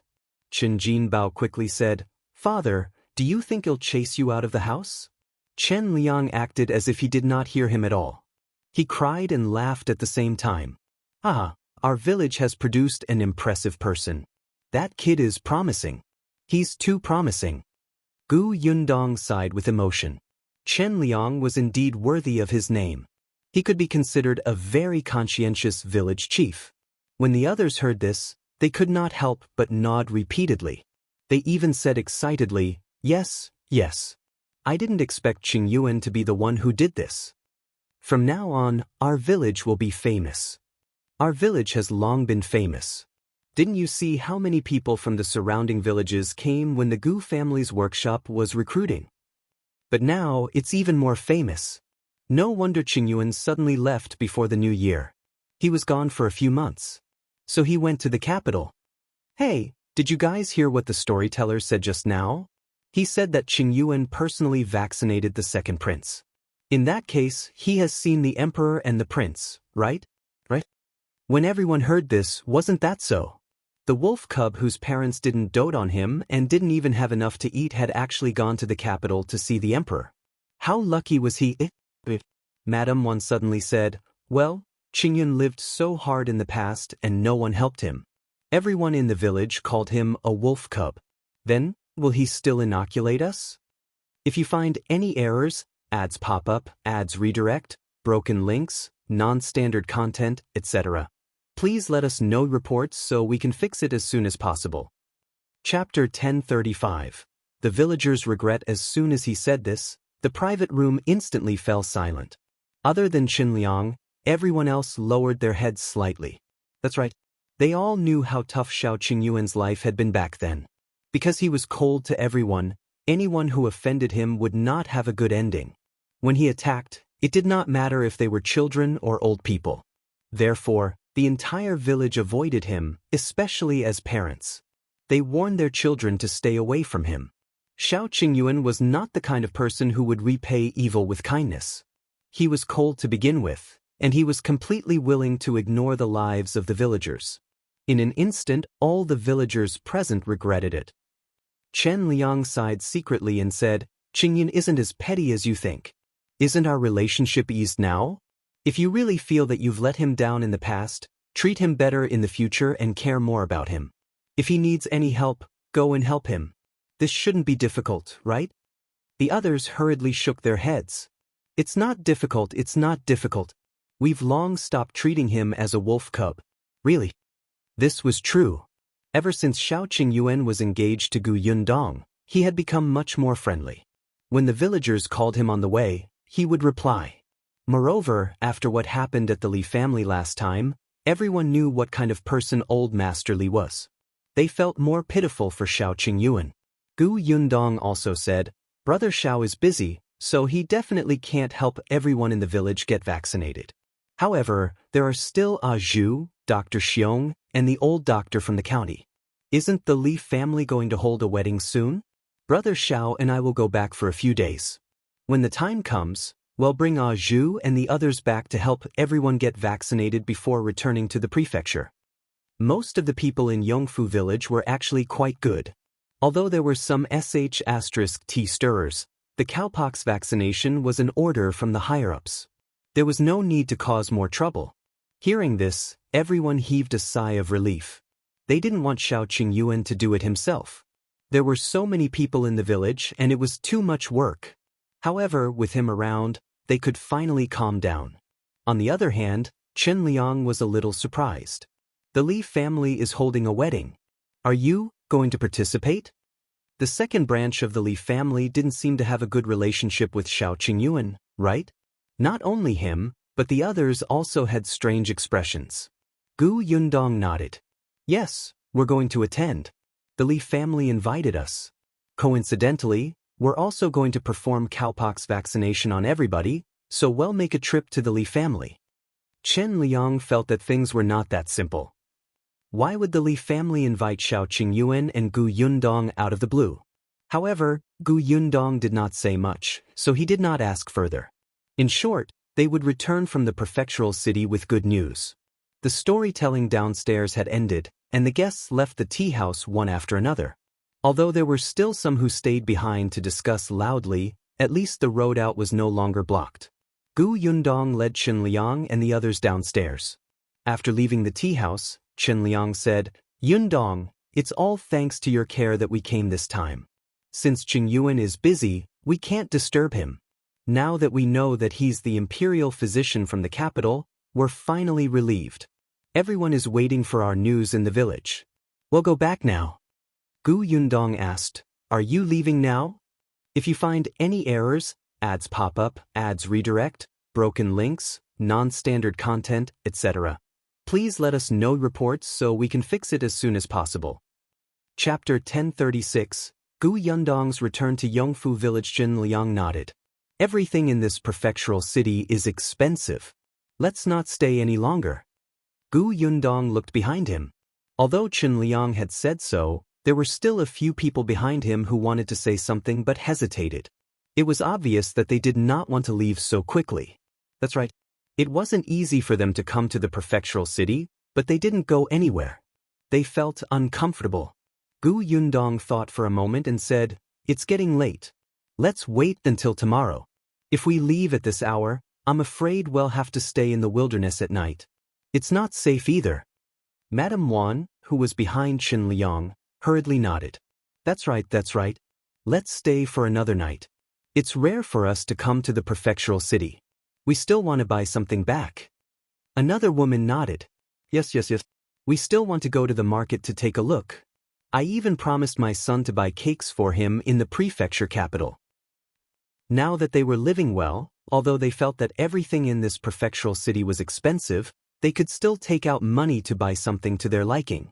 Chen Liang could only nod when he heard that. He didn't have much to buy. His son often came to the prefectural city and had bought everything he could. However, the prefectural city was worth taking a look around. At the thought of this, Chen Liang became excited. Gu Yundong originally wanted to show them around, but Madame Wan and the others rejected her. Do what you need to do. Let's find Daning's wife. She's very free. Although Feng Daning's wife had been brought to the prefectural city, there was nothing much to do. She only chatted with people outside all day. Yesterday, they had heard Feng Daning gossip so much that her mouth was blistering. Gu Yundong had so many things to do, so she was very busy. Besides, as a young lady, it was uncomfortable to accompany aunties like them to shop. Gu Yundong did not say much. After bringing them to Feng Daning's residence, she went to the Million Gold Pavilion to look for Shao Qingyuan. She promised him that she would visit him every day. Shao Qingyuan didn't have much time either. He came out to meet her and heard her talk about Chen Liang and the others coming over. Then, he returned to the Million Gold Pavilion to work. Chen Liang and the others left early the next morning. When Gu Yundong went to send them off, he saw that they were carrying bags of various sizes. They must have bought a lot of things. As soon as they left, Gu Yundong got busy. Zhuangzi and Su Changshan had already been vaccinated in Gus's shop. They would go home to rest for the next 2 days, so Gu Yundong personally came to the shop to take charge. A few days later, Su Qing and the others also got Ah Zhu to inoculate them. She then went to New Tea Pavilion to help. There were clearly fewer guests in New Tea Pavilion these few days. After all, such a big thing had happened in the city, and many young ladies from big families had already begun to be vaccinated. After the storyteller explained Shao Qingyuan's identity that day, more than half of the large families in the prefecture capital went to Shao's. Unfortunately, Shao Qingyuan had always been in the Million Gold Pavilion. Only Jiang Bao, Ah Zhu, and the others were in the pharmacy.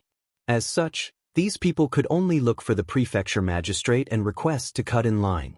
After being put in a difficult position, the prefecture magistrate adjusted the daily limit of 200 patients, finally letting these people heave a sigh of relief.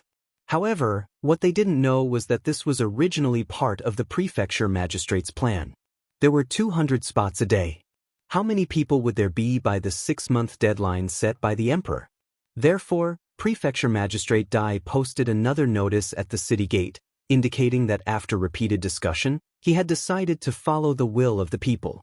In order to not let everyone be in a panic, the doctors would receive more people for vaccination every day when they still had the energy. But because of this, Shao Qingyuan was even busier. However, after half a month, he still walked out of the Million Gold Pavilion. The Li family's wedding was in 2 days. Gu Yundong and Shao Qingyuan planned to return to Yongfu village. If you find any errors, ads pop up, ads redirect, broken links, non-standard content, etc., please let us know reports so we can fix it as soon as possible.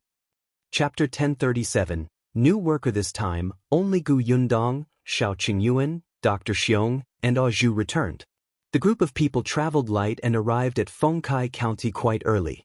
Just as they were about to enter the city, Gu Yundong asked the carriage to stop. She took out the makeup box from the carriage and tidied up her appearance and Shao Qingyuan's before changing her clothes. Then, the two of them alighted from the carriage and walked into the city. Shao Qingyuan's reputation had probably spread to Fengkai County long ago. They couldn't see him in the prefectural city, so they had probably already started waiting in the county city. They were hoping to have the luck to wait for Shao Qingyuan. Fortunately, he rarely interacted with others, so most people did not know what he looked like. However, just in case, it was better to disguise himself. The two of them entered the city and planned to go to Shao's first. As expected, when they passed by the county office, they saw that the entrance was filled with many people. Back then, there were 4 to 5 doctors in Fengkai County who went to the prefectural city to learn inoculation techniques from Shao Qingyuan. Later on, they inoculated people in the Million Gold Pavilion for more than 10 days. When they completely mastered it and were familiar with it, they returned to Fengkai County and inoculated the people in the county. Therefore, like the prefectural city, there were many people waiting outside every day. Gu Yundong and Shao Qingyuan looked at each other. Without delay, they went straight to the pharmacy. The old doctor was not around. He was also one of the people who had gone to the prefectural city to learn cowpox vaccination. After returning, he had been helping people with vaccination in the county office. Now, there was only one newly recruited worker in the shop. This shop assistant was called Liang Jianbao. He used to be a schoolboy in the medical center and knew some basic pharmacology. Later on, the medical center was run down by another medical center in the county city, so he lost his job. That was why he was recruited by Shao Qingyuan. He was diligent, but he was not as smart as Jiang Bao. He was simply honest and obedient. When Liang Jianbao saw them coming over, he quickly came out to welcome them. "Boss, miss, why are you back at this time?" He was very happy. "Boss, you don't know, but now, everyone in the county is saying that you're the Imperial physician who invented the cowpox vaccination method. Our shop has been doing especially well recently, and many people have come to inquire about you. But don't worry, boss. I didn't say anything." Shao Qingyuan nodded and gave him a piece of paper. "Catch all the medicine on it first. I want to take it away." Okay. Liang Jianbao quickly took the paper and grabbed a few large bags of herbs according to the prescription on it. When he was done, he quickly handed it to Shao Qingyuan. Shao Qingyuan took the medicine bag and left. Liang Jianbao took 2 steps forward. When he disappeared, he suddenly slapped his head. I forgot to pour a glass of water for the boss and the lady. Brother Zhang clearly taught me before, but I forgot." He was extremely vexed, but Gu Yundong and Shao Qingyuan had already left the county. Along the way, they understood the situation in the county. After leaving the city gate, the 2 of them boarded the carriage again. It was a little late when they arrived at Yongfu village. Compared to the county city, Yongfu village was surprisingly calm. There was no one at the entrance of the village. They took the main road and returned home almost unimpeded. At this moment, no one in Yongfu village knew that the Shao Qingyuan they were so proud of had returned. The next day was the wedding day of the second son of the Li family, Li Zhihu and He Xiu. Second brother Li and his wife woke up early in the morning with a lot on their minds. They looked at the door nervously and expectantly. If you find any errors, ads pop up, ads redirect, broken links, non-standard content, etc., please let us know reports so we can fix it as soon as possible. Chapter 1038. Joyous event of the Li family. Li Dunzi and Madame Du were still not sure if Shao Qingyuan would return. After Madame Dong sent the letter, he did not reply to them. As for Chen Liang and the others, although they knew that Shao Qingyuan would return to the village in the next few days, they were not sure when. Moreover, on the way back, Chen Liang had warned the 7 people who had followed him to the prefecture capital that day to keep their mouths shut and not tell anyone that Shao Qingyuan had returned to attend second brother Li's wedding. Otherwise, when everyone found out, they would all come to Yongfu village to wait for him. If those powerful people from the county took Shao Qingyuan away, Yongfu village would definitely not have a chance. Therefore, although Madame Wan and the others wanted to show off, they could only endure it when they heard Chen Liang's serious words. However, they knew that Shao Qingyuan was coming to attend Li Zihu's marriage, so they came to the Li family early in the morning.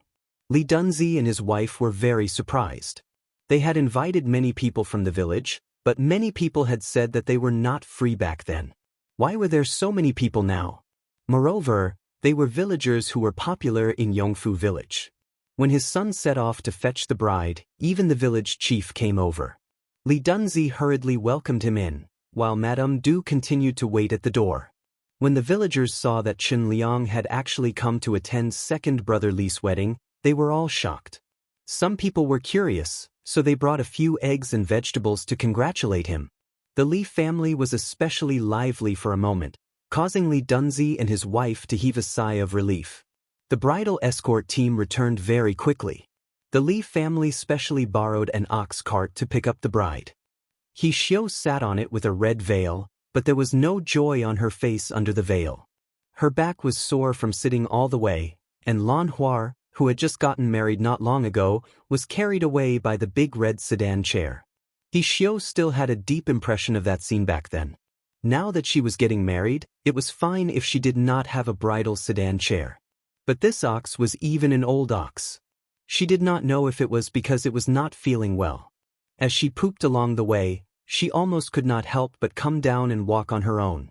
Xiao was extremely depressed, but the ox cart had already arrived at the Li family. Li Jihu turned around and carried Xiao into the hall. Li Dunzi and Madame Dust's faces were filled with joy, but they were a little anxious. Why wasn't Shao Qingyuan here yet? Not only them, but even Madame Wan and the others were very strange. They all went to Chen Liang's side and asked, "Village chief, didn't Yundong say that they would come today? It's already the wedding ceremony. Why haven't they appeared yet?" Chen Liang was also confused. He thought for a moment and said, "Were they delayed by something? Did they not make it back in time?" "It's possible. Fortunately, I didn't say that they would return to Yongfu village today. Otherwise, people would think that I was lying to them. Why don't I go to their house and see if they've come back?" Just as they were talking, Chen Liang looked up and saw his son enter. Chen Jinbao walked straight to their table and sat down. He took a glass of water and drank it himself. Chen Liang then asked, "Are Yundong and Qingyuan back?" "Yes." The person beside him was surprised. "They really went back? Then why didn't they come over?" "What are you saying? Don't you think about how famous Shao Qingyuan is now? If he comes at this time, will the new couple still hold the wedding? No matter what, he has to wait for the wedding to end before coming. Otherwise, if this wedding can't be held, won't the Li family blame them?" These words made sense. If you find any errors, ads pop up, ads redirect, broken links, non-standard content, etc., please let us know reports so we can fix it as soon as possible. Chapter 1039. Qingyuan, you're back. Everyone felt relieved and continued eating happily. When the sound of the bridal chamber was heard from the central room, there was finally a trace of movement outside the door. Chen Liang and the others looked up and saw a man and a woman at the door. Everyone who was eating in the courtyard was suddenly stunned. A moment later, someone suddenly shouted, "Wolf cub!" No, Qingyuan, you're back?" As soon as he finished speaking, everyone present stood up and rushed towards him. However, Shao Qingyuan's face was still as cold as before, and his entire body exuded an aura of no strangers. In the end, everyone stopped 2 steps away from him. However, everyone looked at him with exceptionally fervent and excited expressions. Their gazes were exceptionally burning. "Qingyuan, we've all heard that you're the doctor who invented the cowpox vaccination method." Yes. "I heard that you went to the capital and entered the royal palace to see the emperor, right? What does his majesty look like? Is he so mighty that no one dares to look up?" "Qingyuan, I didn't expect you to have such ability. You even know how to treat illnesses and save people. You're much better than the doctors from the county. Why didn't you say anything? None of us knew that you actually know medicine." "Qingyuan, why are you back at this time? Didn't you say that you would stay in the prefectural city for 3 months? Did you come back to inoculate us?" "Yes. We were all waiting for you to come back. Everyone was especially excited when they heard about you." The villagers were very enthusiastic. These people, who had originally been cold and distant to Shao Qingyuan, now looked at him as if he was a treasure. If not for the fact that they were still a little afraid of Shao Qingyuan, they would have reached out to touch him and see if they could get some luck. Gu Yundong's lips twitched as she watched from the side. In the past, this treatment belonged to her. Sigh, these people liked the new and hated the old too quickly, right? Shao Qingyuan, who was standing beside her, couldn't help but reach out and squeeze her. Then, he looked at the people in front of him and said, "Can we go in now?"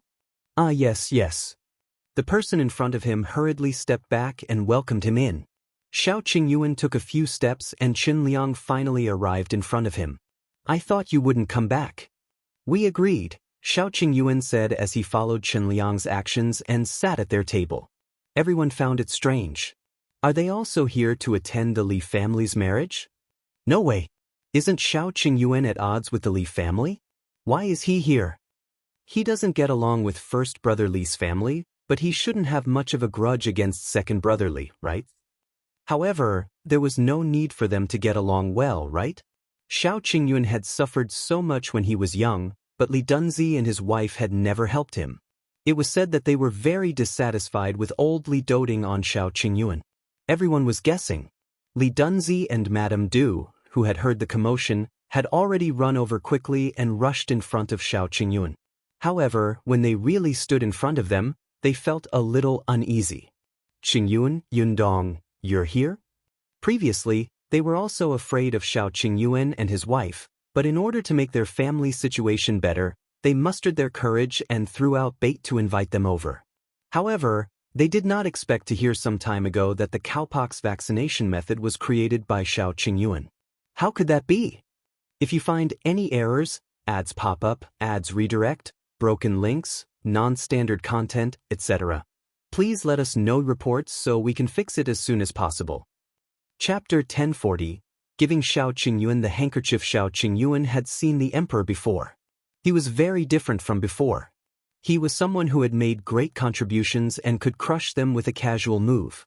Not to mention that they only had a handkerchief that was originally his. Even if they had gold and silver, they would have to obediently hand it over if Shao Qingyuan wanted it.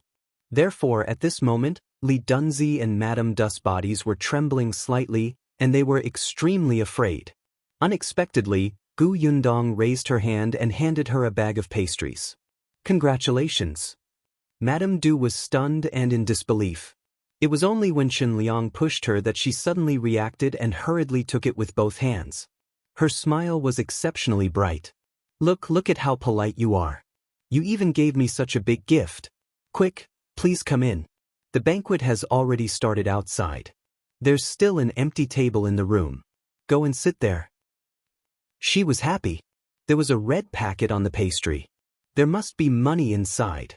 Unexpectedly, not only did Gu Yundong not force them to hand over the handkerchief, she even gave them so much face in front of everyone.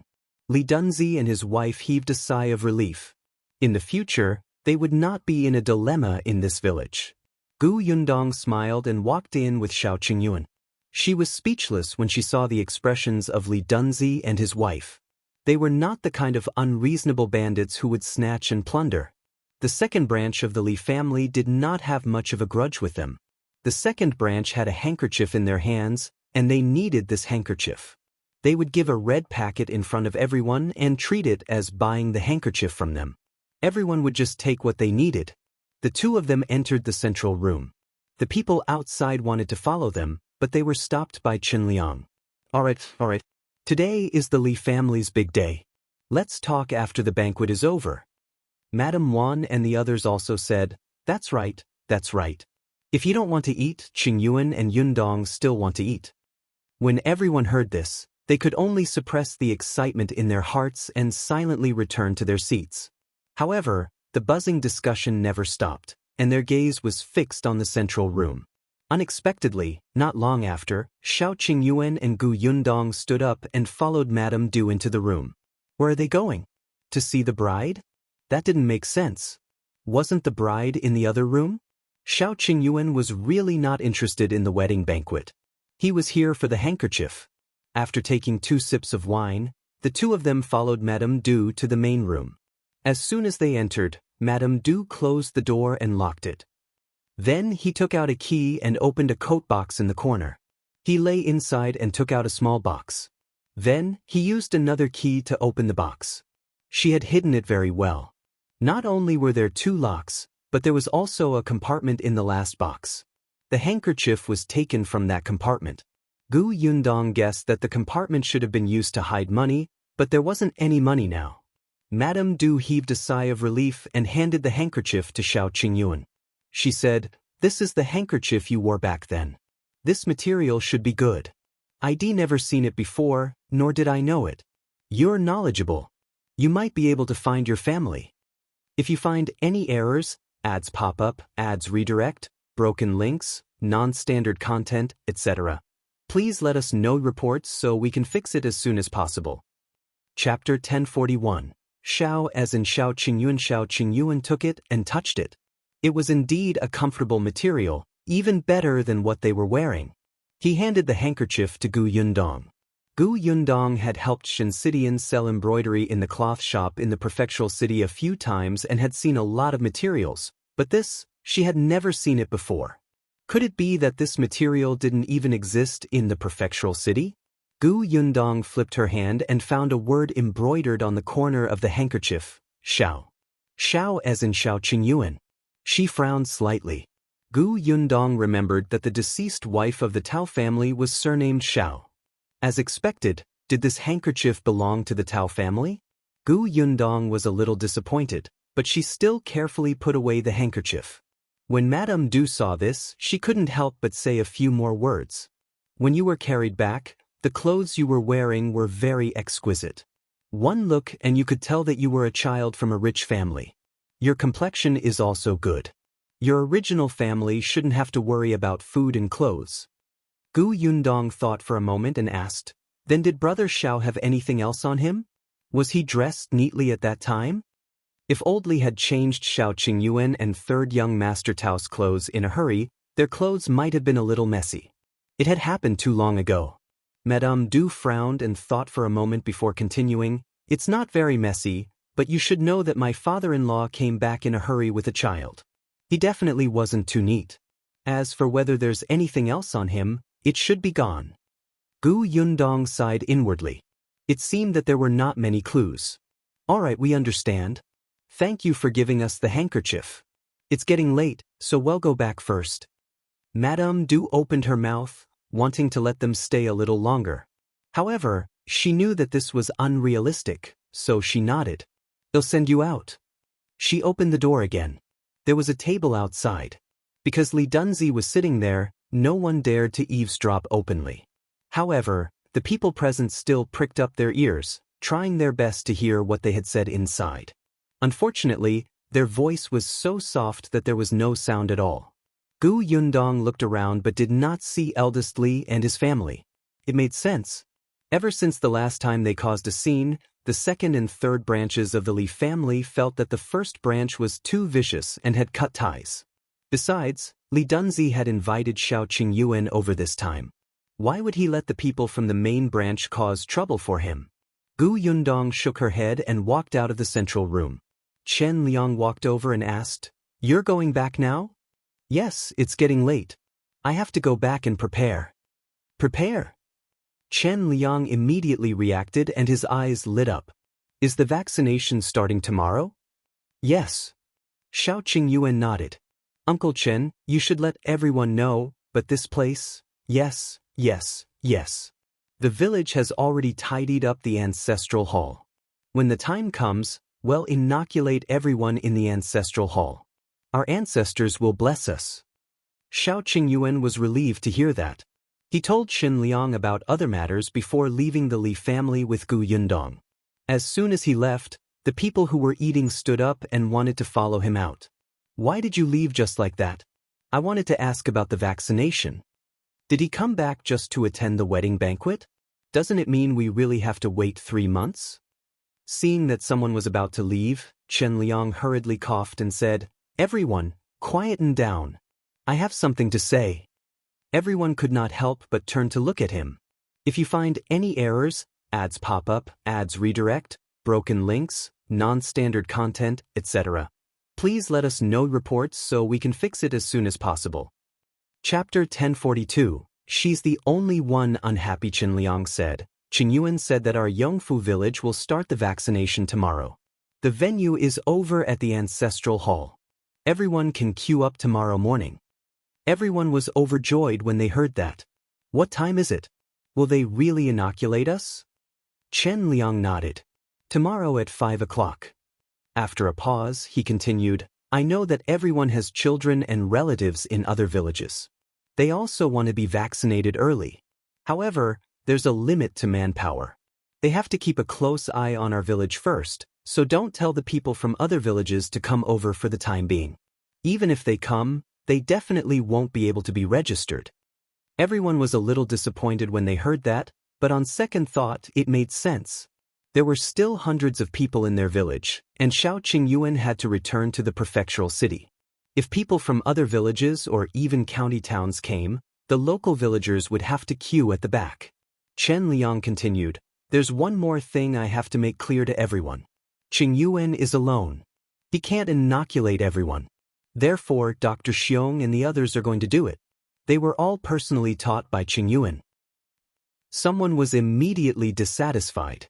Why can't he do it himself?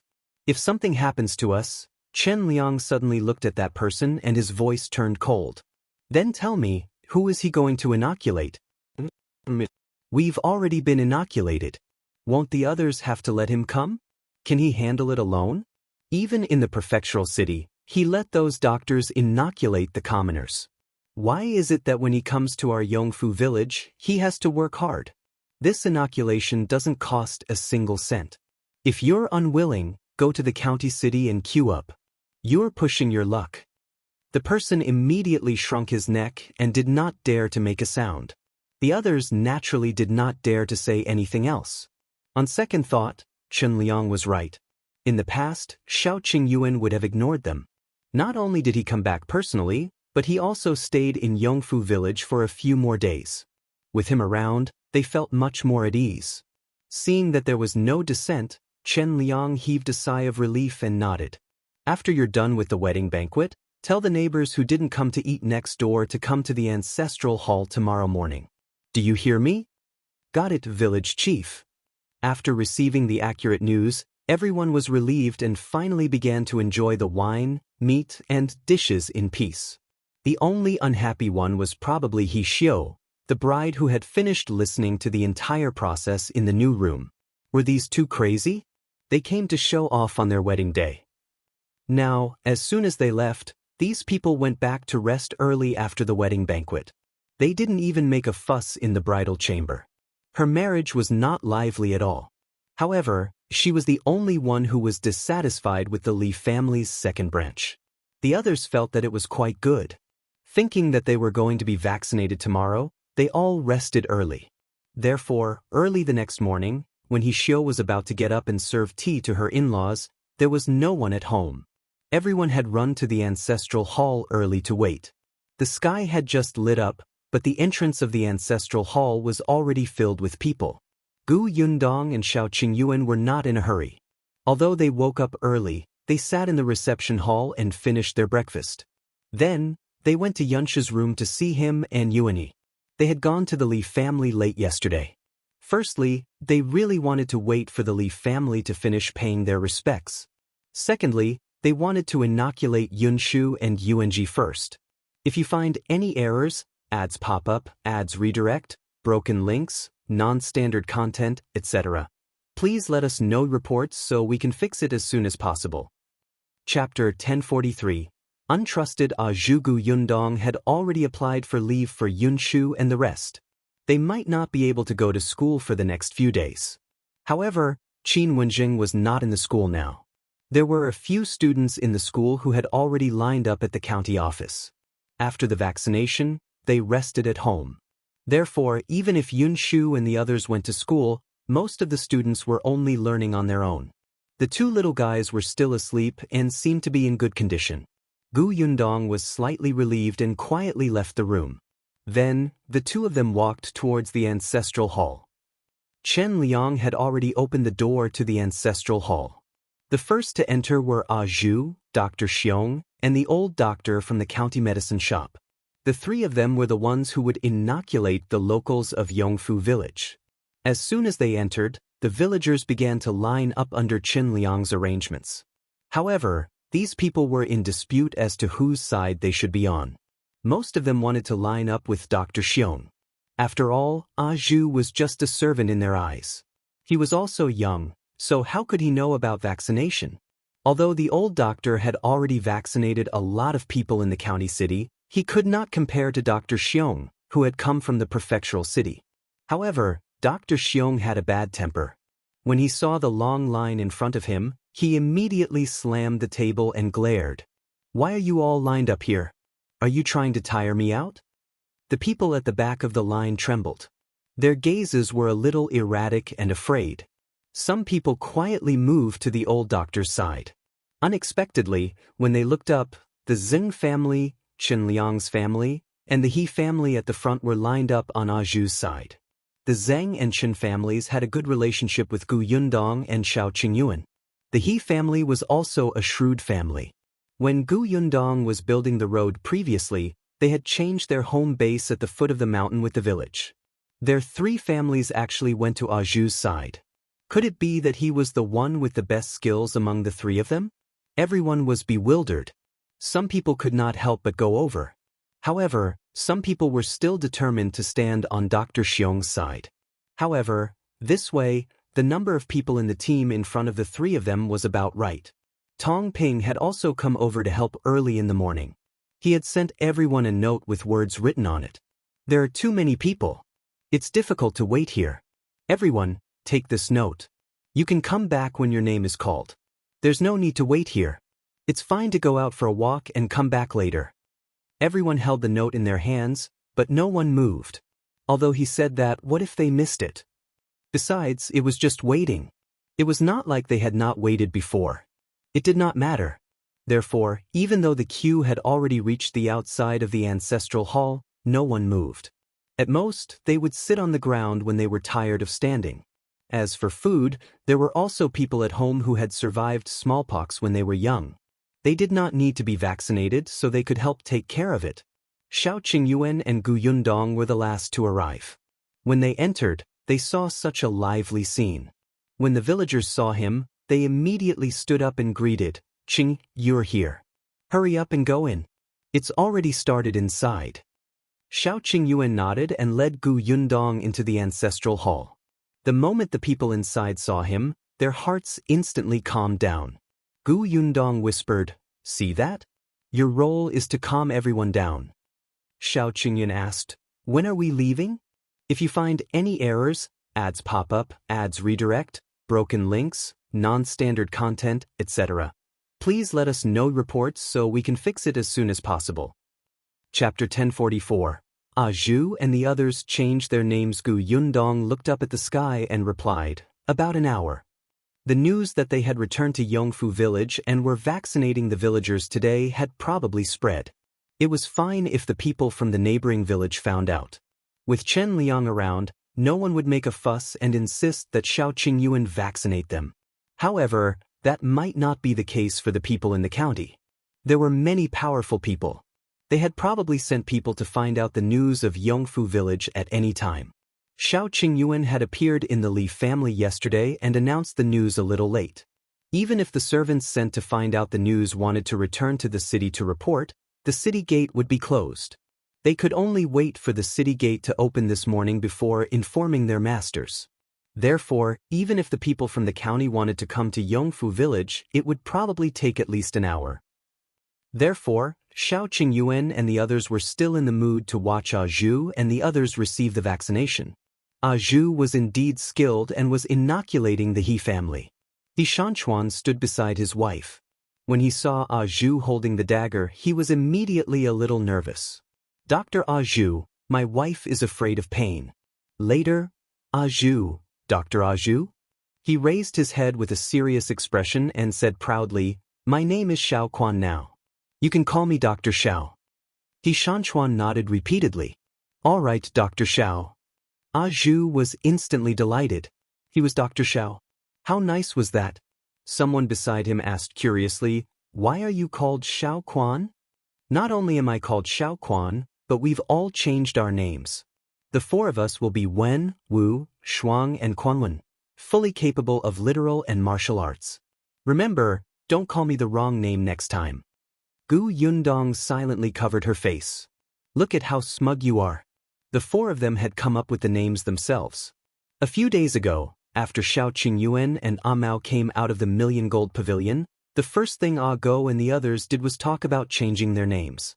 They originally wanted to call themselves Zhong, Shao, Ren and Yiwan, but Dai Zhong, Dai Yi and the rest of Dai Wenhuo's subordinates had got those names. Therefore, after a few days of careful deliberation and racking his brains, he finally thought of the words Wen Wu Shuang Quan. They felt that these words were especially good, especially impressive, and suited Shao Qingyuan's image. Gu Yundong was speechless for a long time. All right, as long as you're happy. However, Gu Yundong and the others were already used to calling Ah Zhu, so they could not change it for a while. Ah Zhu patiently reminded them, as if he liked this new name very much. When the people beside them heard that Ah Zhu and the others had changed their names, they said regretfully, "Why did you change your names? Ah Zhu and Ah Shu are so nice to listen to. They're easy to remember and have special characteristics. We country bumpkins like to take cheap names. It's easy to raise them." Ah Zhu, "No, I want to be called Shao Quan, Shao Quan." Remember? Gu Yundong and Shao Qingyuan looked at each other and laughed. The cowpox vaccination went very smoothly. After it was done, Shao Qingyuan told them some things to take note of and asked them to go back and rest. After saying it a few more times, everyone remembered it. Fortunately, it was not time for farming yet. 2 days of rest could still be spared. An hour later, someone ran over in a hurry and said loudly, "Oh no, there are a few carriages at the entrance of our village. They seem to be from the county. Are they here to look for Shao Qingyuan and take him away? If you find any errors, ads pop up, ads redirect, broken links, non-standard content, etc., please let us know reports so we can fix it as soon as possible." Chapter 1045. Go hide. The villagers in the ancestral hall were shocked. They're really here? Why are they here so quickly? Someone reacted quickly and said to Shao Qingyuan, "Qingyuan, quickly hide." Yes. Go and hide. If they come and can't find you, they will definitely go back. Well, say that you've already left and returned to the prefectural city. Everyone was talking at once and coming up with ideas. They were worried that Shao Qingyuan would be taken away by those powerful people from the county. Without this man supervising the situation, they could not help but panic. Shao Qingyuan and Gu Yundong looked at each other. It was as they had expected it. Chen Liang also came over to persuade them. Stay away for now. Don't worry, they're here for you. If they can't see you, they can't do anything. All right, I'll leave this to Uncle Chen. Shao Qingyuan nodded at Ah Zhu and left the ancestral hall with Gu Yundong. The people from the county city came from the main road in carriages, but Shao Qingyuan and the others left through the center of the village. When they arrived at the entrance of the village, they saw Father Tong waiting there with the carriage. As soon as the two of them got into the carriage, they bypassed the main road and took a small path to the county city. Not long after they left, those carriages stopped at the foot of the mountain. When they heard that everyone in the village was at the ancestral hall, they quickly walked towards it. However, when they all arrived, they only saw a few doctors inoculating the villagers. Shao Qingyuan was not around at all. Not only was he not around, but someone also ran over and said that they had just left from another path. Everyone cursed in unison and looked at the people from Yongfu village. After leaving a few people to continue keeping an eye on the situation, they left angrily. The villagers were speechless. They were all prepared to argue and chase them away with hoes and shovels. In the end, they left. There was no sense of accomplishment. Why didn't they persevere? Wasn't there any sincerity?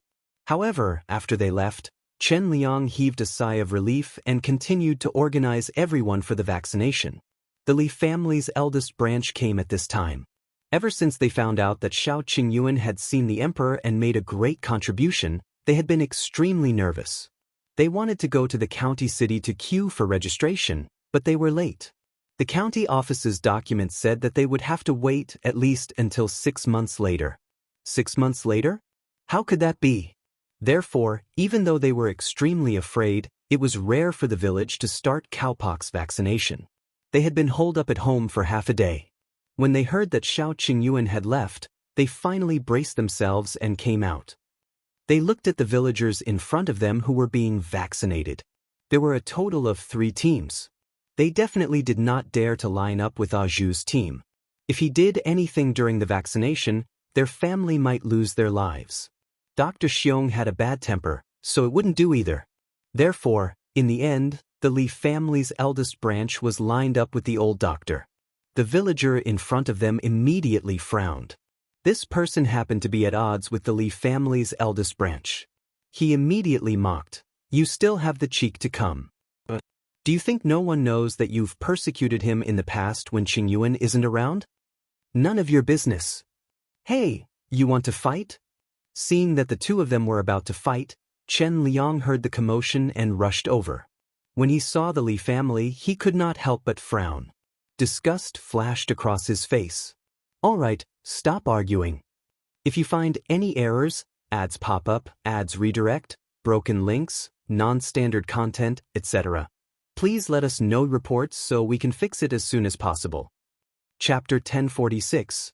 This troublesome Chen Liang did not chase them away. He was the village chief and the entire village had to be vaccinated. It was impossible for him to leave them behind. Besides, it wouldn't be good for Shao Qingyuan if word got out. What if someone in the Li family got smallpox? What would outsiders think of Shao Qingyuan? They would say that he was the one who invented the cowpox vaccination method, but in the end, someone in his village died from this illness? It was just vaccination. There was nothing to do with it. If you want the vaccination, be quiet. If anything happens, you'll be the ones to suffer. The people from the Li family's main branch immediately did not dare to speak. They could only line up resentfully and endure the pointing fingers of the other villagers. The subsequent inoculations went very smoothly. Even though the people from the neighboring village came after hearing the news, they knew that it was impossible for them to cut in line. They could only be envious. At that moment, Yundong and Shao Qingyuan had already arrived at Fengkai County.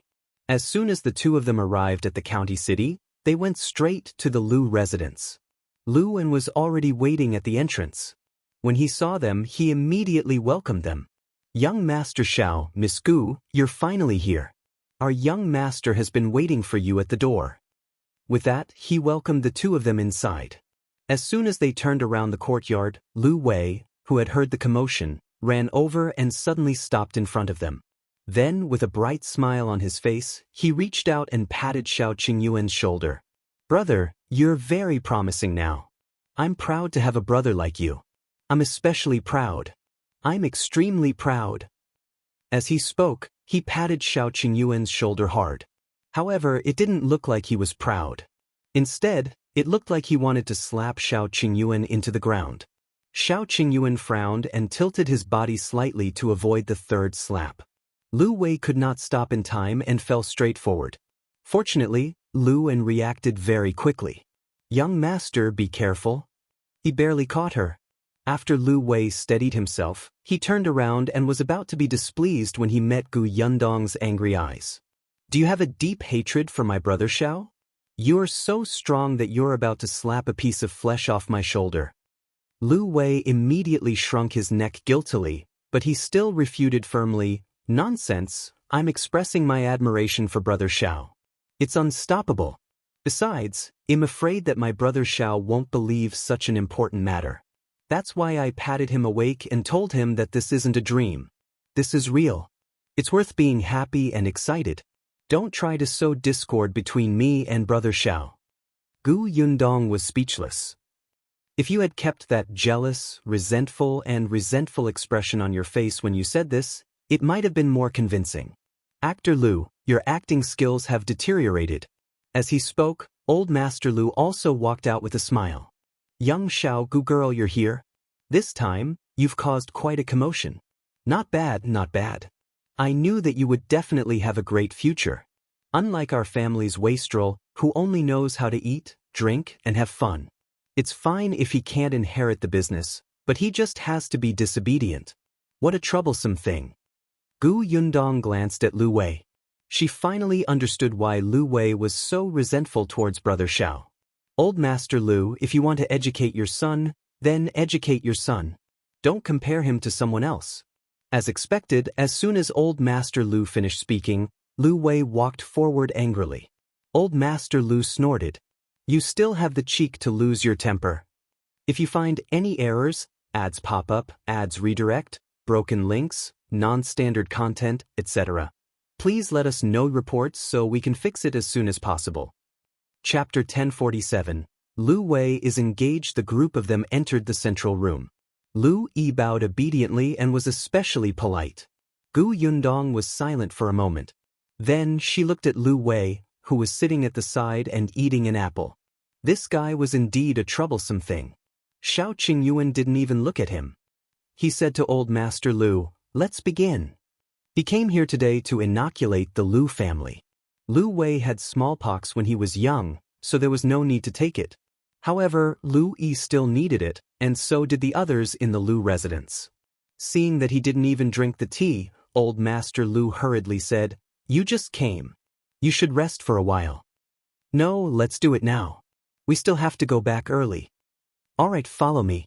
The room is ready." Old Master Liu brought the few of them to the hall at the back. Shao Qingyuan was holding a medical box in his hand. Liu Wei looked at it and clicked his tongue. "He truly looks like a doctor." Gu Yundong glanced at him. Liu Wei immediately went to her side and said, "Look, Brother Shao used to be a hunter, then a merchant. Now he's actually a doctor. What do you think he will be in the future?" "Whatever he will be, it's better than a prodigal son like you." Liu Wei was speechless. Could they still be friends? Didn't he just pat Shao Qingyuan's shoulder twice? A woman who bore grudges. They should be cut off from each other. Shao Qingyuan inoculated Liu Yi, and the others didn't need to wait in the room. They were outside. Old Master Liu took the opportunity to ask Gu Yundong, "Last time, your father got the county championship. I originally wanted to go to your house to congratulate you, but you went straight to the prefectural city. The prefectural examination is about to begin. Are you confident in getting the prefectural championship?" Gu Yundong coughed lightly. "Well, I don't know either. It's not important whether he can get the championship or not. My father missed the Imperial examination back then. Now, we can treat it as fulfilling a dream. We don't want to give him too much pressure. His happiness is the most important. He'll naturally be happy if he can get the championship. If he doesn't get in, treat it as training." Old Master Liu was stunned. He had never heard of such a thing. However, on second thought, it made sense. Although the Gu family was still poor, Gu Yundong had refined white sugar and given the imperial court such great benefits. It was said that the emperor had sold the white sugar to other countries and earned a lot of money. The national treasury was full. With this contribution, if she had the heart, she could even get the emperor to reward her with a county lord position. Furthermore, Shao Qingyuan had developed a medical procedure for the vaccination of smallpox. It was also a huge matter that benefited the country and the people. Just these two things alone made the Shao family and the Gu family look good in front of the emperor. If Gu Dajiang were to get into the capital in the future, regardless of his ranking, he would attract the attention of high-ranking officials and nobles. When Old Master Liu thought of this, he stopped asking about this matter and thought about her marriage with Shao Qingyuan. "Isn't it time to put your wedding on the agenda?" "After my father finishes the examination." Gu Yundong was still a little embarrassed. Old Master Liu was overjoyed. "Then it will be soon. In that case, I should prepare a big gift now. It's good, at least it's faster than our Liu Wei." Gu Yundong was about to nod, but then she was stunned. What he meant was, she suddenly looked at Liu Wei, who was eavesdropping on their conversation. You're engaged? When did this happen? Why didn't she know? Wasn't he hiding in the prefectural city to avoid Old Master Liu's blind date? Now he finally surrendered? Old Master Liu laughed. "Yes, it's finally settled. If you find any errors, ads pop up, ads redirect, broken links, non-standard content, etc., please let us know reports so we can fix it as soon as possible." Chapter 1048. Let Gu Yundong accompany me. Gu Yundong was about to ask which family it was when he saw a servant coming to look for Old Master Liu. Old Master Liu could only instruct Liu Wei to entertain Gu Yundong before he left in a hurry. Only the two of them were left in the central room. Gu Yundong suddenly looked at him with a burning gaze. Liu Wei felt uncomfortable under her stare. After a long while, he waved his hand and said, all right, I'll tell you. I'm indeed engaged. It happened a month ago. My father set it up for me." "Which girl?" "Miss Zhang." Liu Wei was very dissatisfied. "I don't know what medicine my father took, but he insisted on finding me a fierce wife. You don't know, but that Miss Zhang is especially fierce. I'm afraid of her." Gu Yundong was speechless. There was nothing she could do about this. Liu Wei looked like he had nothing left to live for. "My father doesn't listen to me at all. He insists that I'm jumpy and that I have to find a wife who can control me. Then how can I live in the future? Gu Yundong wanted to laugh, but she tried her best to restrain herself. Forget it. He was already in such a miserable state. It was not good to laugh at him. However, they were still friends, so she asked a few more questions. Have you seen Miss Zhang? Do you have any feelings for her? I've seen her. She looks alright, but she's fierce and domineering. I don't like this at all. Gu Yundong frowned. But this was how it was like for a man and a woman to get married these days. Since they were already engaged, it meant that Old Master Liu had made up his mind. However, for Old Master Liu to take a fancy to her, that girl must have something outstanding that he admired. However, Liu Wei was very against this Miss Zhang now. Then, just as Gu Yundong was thinking about it, Old Master Liu rushed back.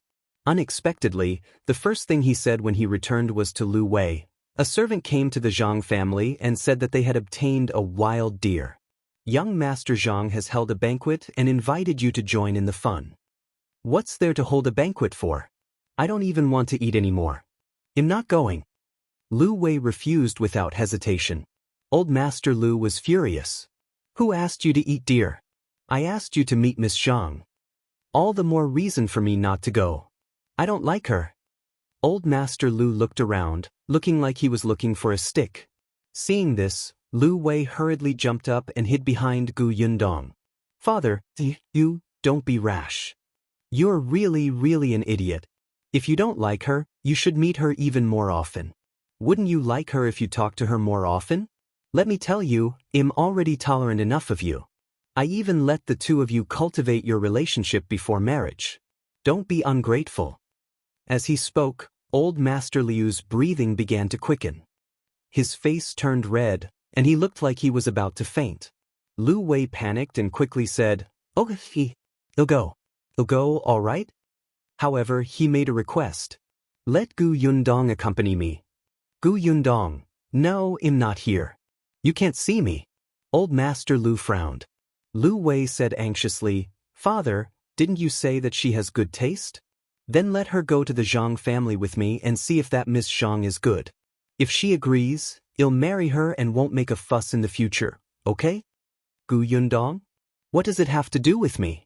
Am I wrong to have good taste? I'm just a bystander. Wonderful. Can't you tell that your father is acting? However, Old Master Liu's eyes lit up. He nodded and said, All right.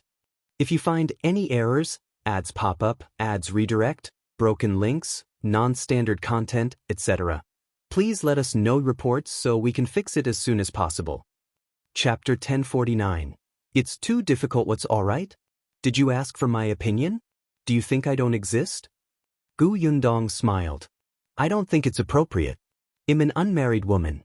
If I follow Liu Wei to the Zhang family to look for Miss Zhang, others will think that I have something to do with Liu Wei. If Miss Zhang misunderstands something and thinks that I deliberately came to provoke her, wouldn't I have done something bad out of kindness? Unexpectedly, Old Master Liu waved his hand and said, It's fine.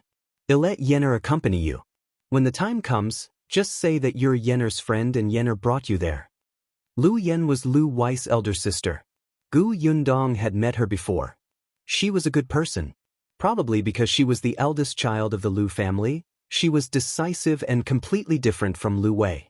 Gu Yundong sometimes felt that it was probably because he had such an elder sister that Liu Wei was pampered to the point of being heartless and silly. But even if there was Liu Yen, Gu Yundong did not want to go. Her expression was serious as she rejected him firmly. I don't think it's appropriate. What if Miss Zhang doesn't believe me? Besides, I still have to wait for Brother Shao. Before she could finish speaking, Old Master Liu clutched his chest and looked like he was about to die. Gu Yundong's lips twitched. Uncle Liu. I'm not a fool like Liu Wei. You said that I have good taste. Can I tell that you're acting? Liu Wei supported Old Master Liu. Father, are you all right? Don't worry, Gu girl is kind-hearted. She will agree. Don't faint. Gu Yundong was speechless. She wanted to ask Shao Qingyuan to leave and not care about the Liu family. Old Master Liu panted heavily and said with great effort, Yundong, you're Liu Wei's friend. Can you bear to see his marriage not go well and that he and his wife won't be able to grow old together? I can bear to. As long as you go and take a look, Liu Wei will wait for the wedding in peace. You know his temper. What if he suddenly runs away on the day of the wedding? Then, my Liu family and the Zhang family will become enemies. Now, as long as you go and take a look and know that Miss Zhang is a good person, Liu Wei won't be so unhappy. He'll leave it to you. I'm already so old. It's too difficult for me to have a grandson. Just do me a small favor on account of uncle taking care of you. Yundong looked up at the sky and sighed in his heart. He really owed them. Since old Master Liu had said so, her conscience would hurt to death if she did not go. Okay, you'll go, okay? Old Master Liu immediately stood up and nodded with a serious expression. Thank you. Yundong was already numb when she saw how energetic he was. Old Master Liu then turned to Liu Wei and said, when you pass by the Sun family later, pick up your sister and go to the Zhang family together. The Sun family was the family that Liu Yan's husband belonged to. Liu Wei nodded. I understand, father. Yundong rubbed her temples and entered the house to inform Shao Qingyuan. Shao Qingyuan was silent for a moment.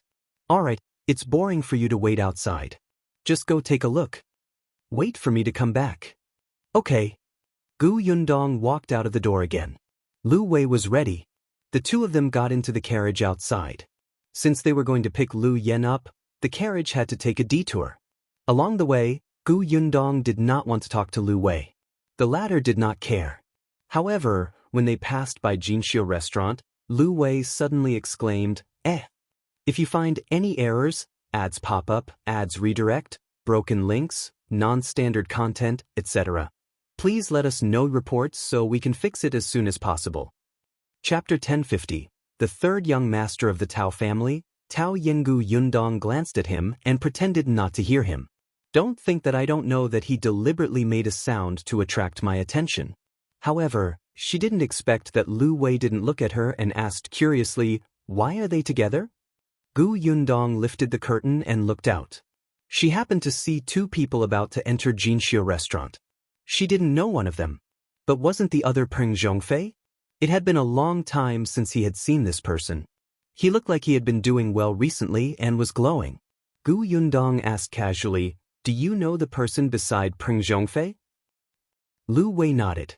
Yes, he's the third young master that the Tao family found at the end of last year. Yundong froze.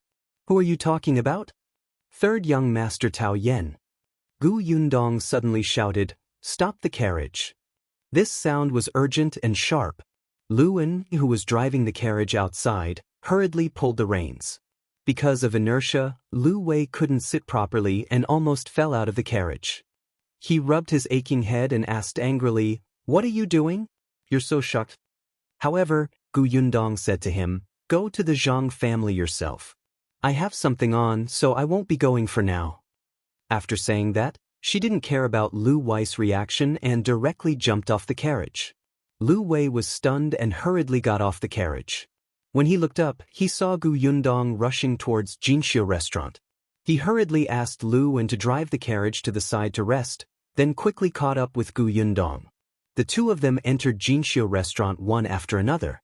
Liu Wei had just caught up with her and happened to hear her asking the shopkeeper, which room are young Master Peng and young Master Tao in? The shopkeeper was stunned. He naturally knew Yundong, but, fortunately, Liu Wei came over immediately.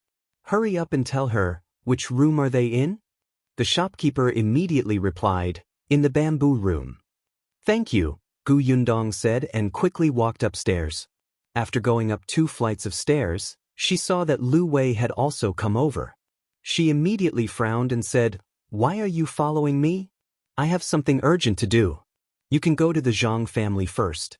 As for seeing Miss Zhang, you can wait for an opportunity next time. Hey, the Zhang family's matter is not urgent. What are you busy with? Liu Wei was excited. Is it related to Peng Zhongfei and Tao Yan? I'll help you. I can beat or trick anyone. As he spoke, he even started to roll up his sleeves. Yundong's mouth twitched. No, I just have something to ask. Hurry up and leave. Liu Wei raised his neck and refused resolutely. I promised father that we would go out and return together. How can I leave you here alone? If it weren't for the glow of gossip on your face, I would have believed your righteousness. Gu Yundong had no choice. She could not be bothered to argue with him and simply let him be. She turned around and walked upstairs again. Liu Wei was satisfied. He walked quickly and even led the way.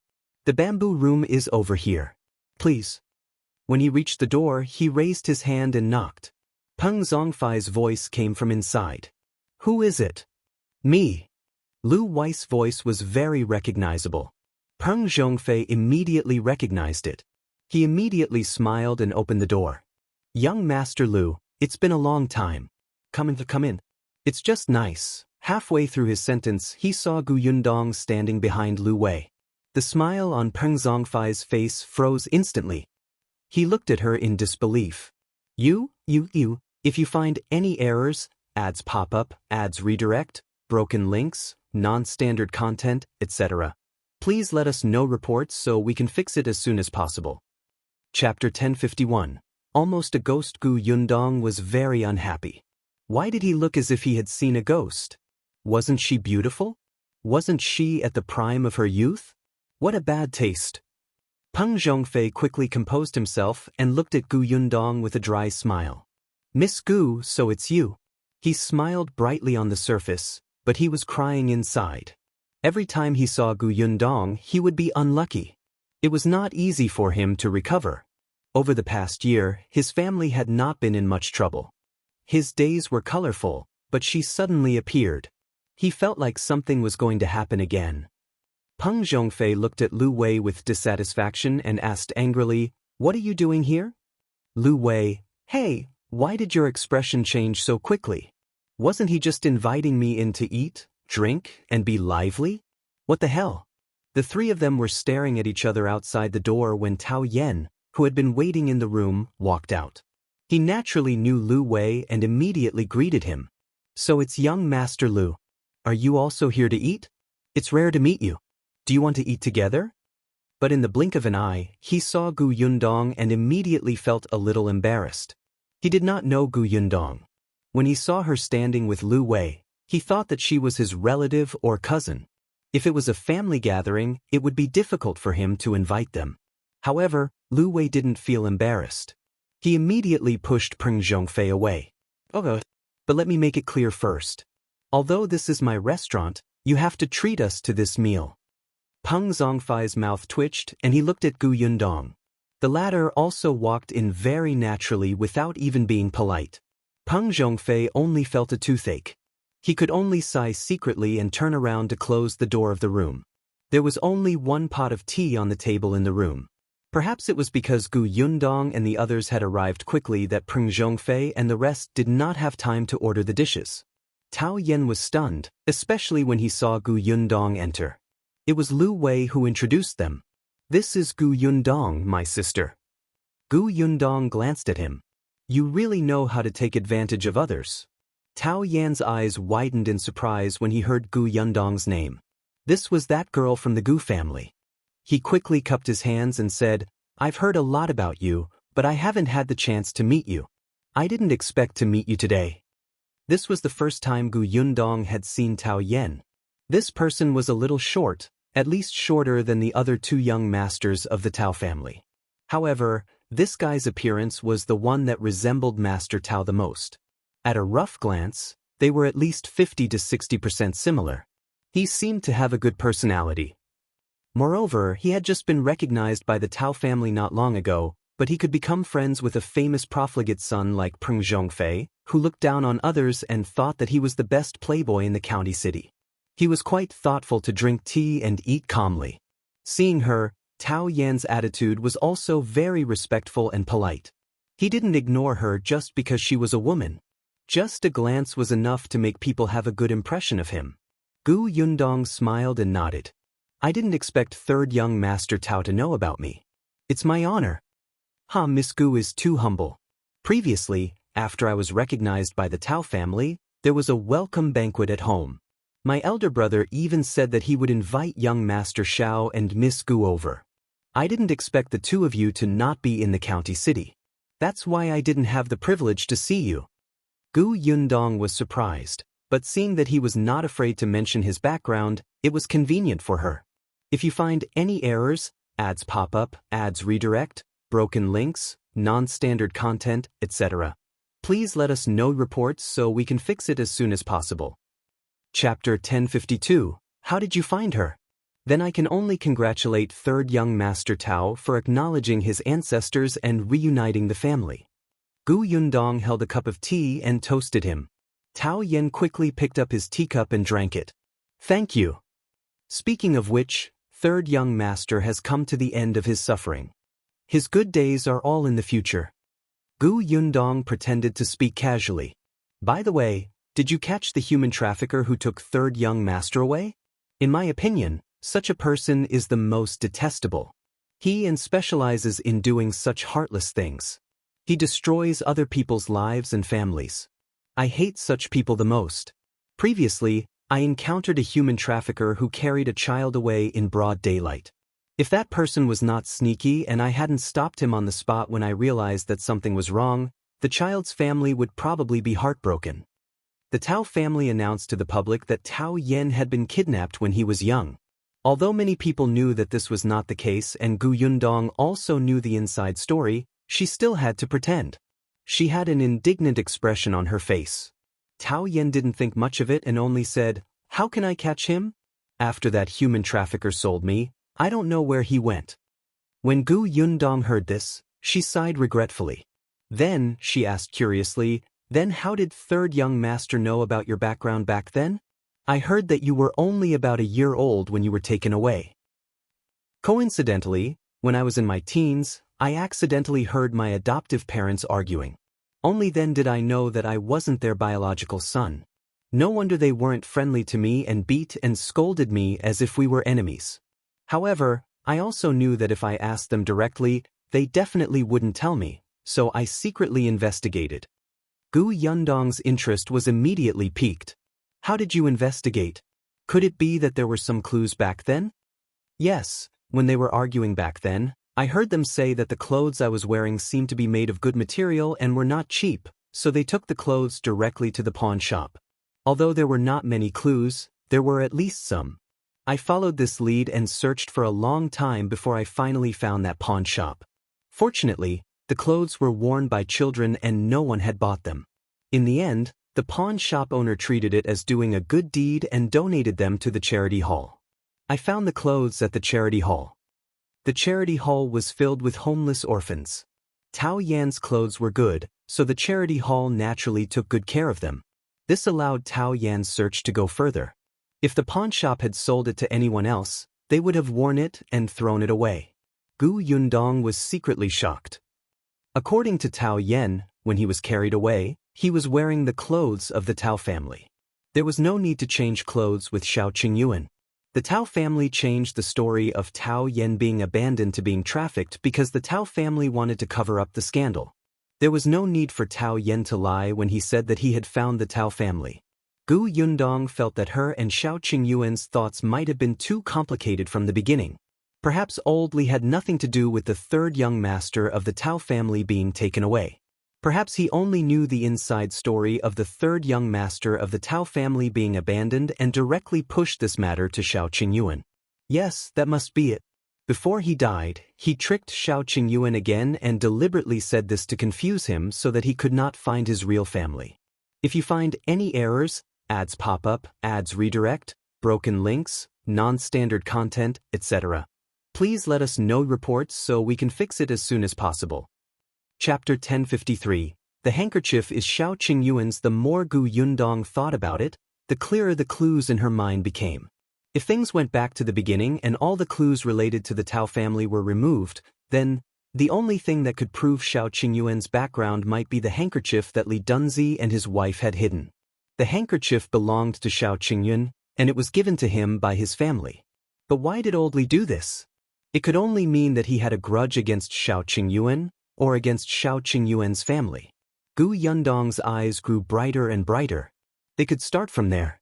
At this moment, her mood suddenly brightened. I was lucky. When I found half of it, Big Brother happened to be looking for me.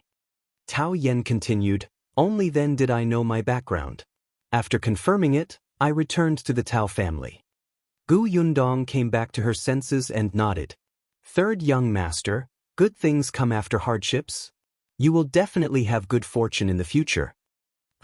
Thank you for your nice words. Tao Yen smiled. My brother is indeed very good to me. Gu Yundong raised her eyebrows. Yes, only your brother treats you well. The others don't look too good. The corners of Peng Zhongfei's mouth twitched. He wanted to speak, but the two of them had been talking back and forth since they sat down. He couldn't even find a chance to interrupt. Wasn't this the first time the two of them met? How could they have so much to talk about? He endured it and then glanced at Liu Wei. He did not expect this kid to be drinking tea rather enjoyably. Was there a mistake? Even if this was the best tea in Jinxia restaurant, there was no need for this guy to be like this, right? This is your restaurant. How dare you take advantage of me when you want to drink high-quality tea? Intolerable. Peng Zhongfei raised his leg under the table and kicked him hard. Liu Wei was careless and the tea directly poured into his nose. He instantly exploded. Why did you kick me? Peng Zhongfei was speechless. He had used too much strength. He touched his nose guiltily and met the gazes of the other two. He said, I heard them chatting. When I got excited, I bumped into you.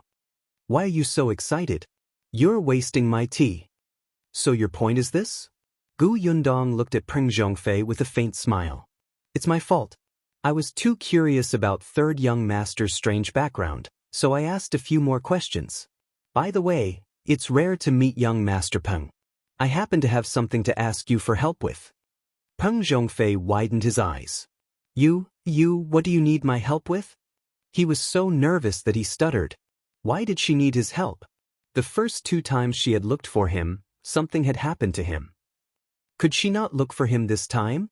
Peng Zhongfei was filled with regret. If he had known earlier, he would not have kicked so hard. Wouldn't it have been better to be a quiet quail? If Liu Wei wanted to drink tea, he could drink tea. It was not much money. Now, Gu Yundong had finally noticed him. Peng Zhongfei was extremely bitter in his heart, but in front of his 2 friends he still controlled his facial expression very firmly and said seriously, what help? Tell me. No matter what, we're friends. It'll definitely help if I can. But you know that my ability is limited. I'm just a young master who eats and drinks. Don't blame me if I can't help you. Gu Yundong was speechless. Am I that scary? I won't let you climb a mountain of swords or go through a sea of fire. She shook her head and took out the handkerchief embroidered with words from her sleeve. If you find any errors, ads pop up, ads redirect, broken links, non-standard content, etc., please let us know reports so we can fix it as soon as possible. Chapter 1054. The origin of the handkerchief. Ever since he took the handkerchief from Madame Du, Shao Qingyuan had handed it to her. Gu Yundong had always kept important things in her space. The handkerchief was taken out of her space with the help of her sleeve. She handed it to Peng Zhongfei directly. Young Master Peng, your family runs a cloth shop, so you must be very familiar with fabric. Coincidentally, I just got a piece of fabric not long ago. I think this material is very good and feels very comfortable to touch. I want to ask young Master Peng, do you sell this material in your cloth shop? Peng Zhongfei secretly heaved a sigh of relief when he heard that. Luckily, it wasn't a big favor. Although he was a profligate son, he still had to manage his own business. Familiarizing himself with fabric was the most basic common sense. Therefore, Peng Zhongfei took the handkerchief confidently. Let me see. When he touched it, he felt that the material was indeed not bad. But Peng Zhongfei frowned and looked at it carefully. Then his face turned red. Gu Yundong asked, Young Master Peng, do you know it? Don't be hasty. I haven't checked it carefully. Peng Zhongfei coughed lightly. He stood up and walked to the window. He looked at the light outside carefully twice. No one knew if he had figured it out or not, but he quickly sat back at the table and rubbed the handkerchief with both hands. Gu Yundong was speechless. Fortunately, he only rubbed it twice. However, Peng Zhongfei used his nails to scratch it twice. Gu Yundong could not take it anymore. She suddenly stood up, pulled his hand away, and retracted the handkerchief. She looked at it like it was a treasure. Thankfully it wasn't broken, but there were traces. Gu Yundong looked at Peng Zhongfei angrily. Do you recognize it or not? If you don't ruin it for me, okay? Peng Zhongfei immediately nodded. Yes, of course. Gu Yundong, Liu Wei, and Tao Yan looked at him suspiciously. It took him so long to recognize it. I really recognize it. Peng Zhongfei was a little anxious. I've seen this material before, but our cloth shop doesn't have it. It's not just our cloth shop. I reckon even the prefectural city doesn't have it. This material is fabric from the Qiu kingdom. It's usually a present to our country. Therefore, there definitely isn't much of this. Basically, it's bestowed to the concubines or high-ranking officials by the emperor after he obtained it. Gu Yundong was stunned. Materials from the royal palace? No way? So you're saying that only those noble families in the royal palace or the capital have it? Was Brother Shao's identity so impressive? That's not true. There are also some among the commoners, but they're very few. It's definitely unavailable in shops. Although it was offered by the Qiu kingdom, the fabric that entered Dajin was basically used by the emperor to reward the concubines and officials. However, the Qiu kingdom also had business dealings with Dajin. If the commoners had the financial ability, it was not surprising for them to obtain this fabric. However, they definitely could not sell it. Otherwise, they would be courting death. Are you sure? Peng Zhongfei nodded vigorously. He was very certain. He had seen it once before when he followed his father to the capital. There was too little such fabric to sell. Gu Yundong was a little dumbfounded. So, the scope was still very wide. The high-ranking officials and nobles in the capital had them, and so did the concubines and civilians. Where could she start looking? Also, it was unlikely that old man Li would go to the capital, right? However, she was certain of one thing. If you find any errors, ads pop up, ads redirect, broken links, non-standard content, etc., please let us know reports so we can fix it as soon as possible. Chapter 1055. Going to the Zhang family, this handkerchief definitely had nothing to do with the Tao family. With Old Master Tao and Old Madam Tao's hatred for Tao Yan, they would definitely not give him such a rare and precious fabric to use. At the very least, before Tao Yan was carried away, this handkerchief would definitely not belong to him. This was Shao Qingyuan's. On the other hand, there was the word Shao embroidered on the handkerchief. She would look for someone with the surname Shao. Brother Shao's father might have the surname Shao. Gu Yundong finally heaved a sigh of relief. She stuffed the handkerchief back into her sleeve. When she looked up, she saw Peng Zhongfei smiling at her. Miss Gu, are you all right? No. Gu Yundong smiled at him, wanting to see what he was going to say. Peng Zhongfei secretly heaved a sigh of relief. Then let's eat something. Speaking of which, why hasn't this waiter served the dishes yet? It's been half a day. As he spoke, he began to criticize Liu Wei. I say, your restaurant speed is not good. Only I'm magnanimous and tolerant and won't argue with you. If you encounter a rude person, the table will be smashed. Liu Wei snorted and stood up directly. Come, smash it. Are you jealous of my restaurant's good business? Didn't I just ask you to pay? Look at how anxious you are. It's as if I've taken advantage of you. Before he came up, he deliberately told the waiter not to serve the dishes. Seeing how anxious Gu Yundong was, he knew that she had something to ask. Was it good to serve the dishes halfway? Besides, he wasn't willing to eat at the same table as Peng Zhongfei. Who knew if the guy would go back on his word in the end and demand a discount? Peng Zhongfei knew that he was not a good person. Did I make a mistake when I treated you to a meal? I'm not very happy to eat it. The Zhang family even treated me to wild venison. I'll eat it now.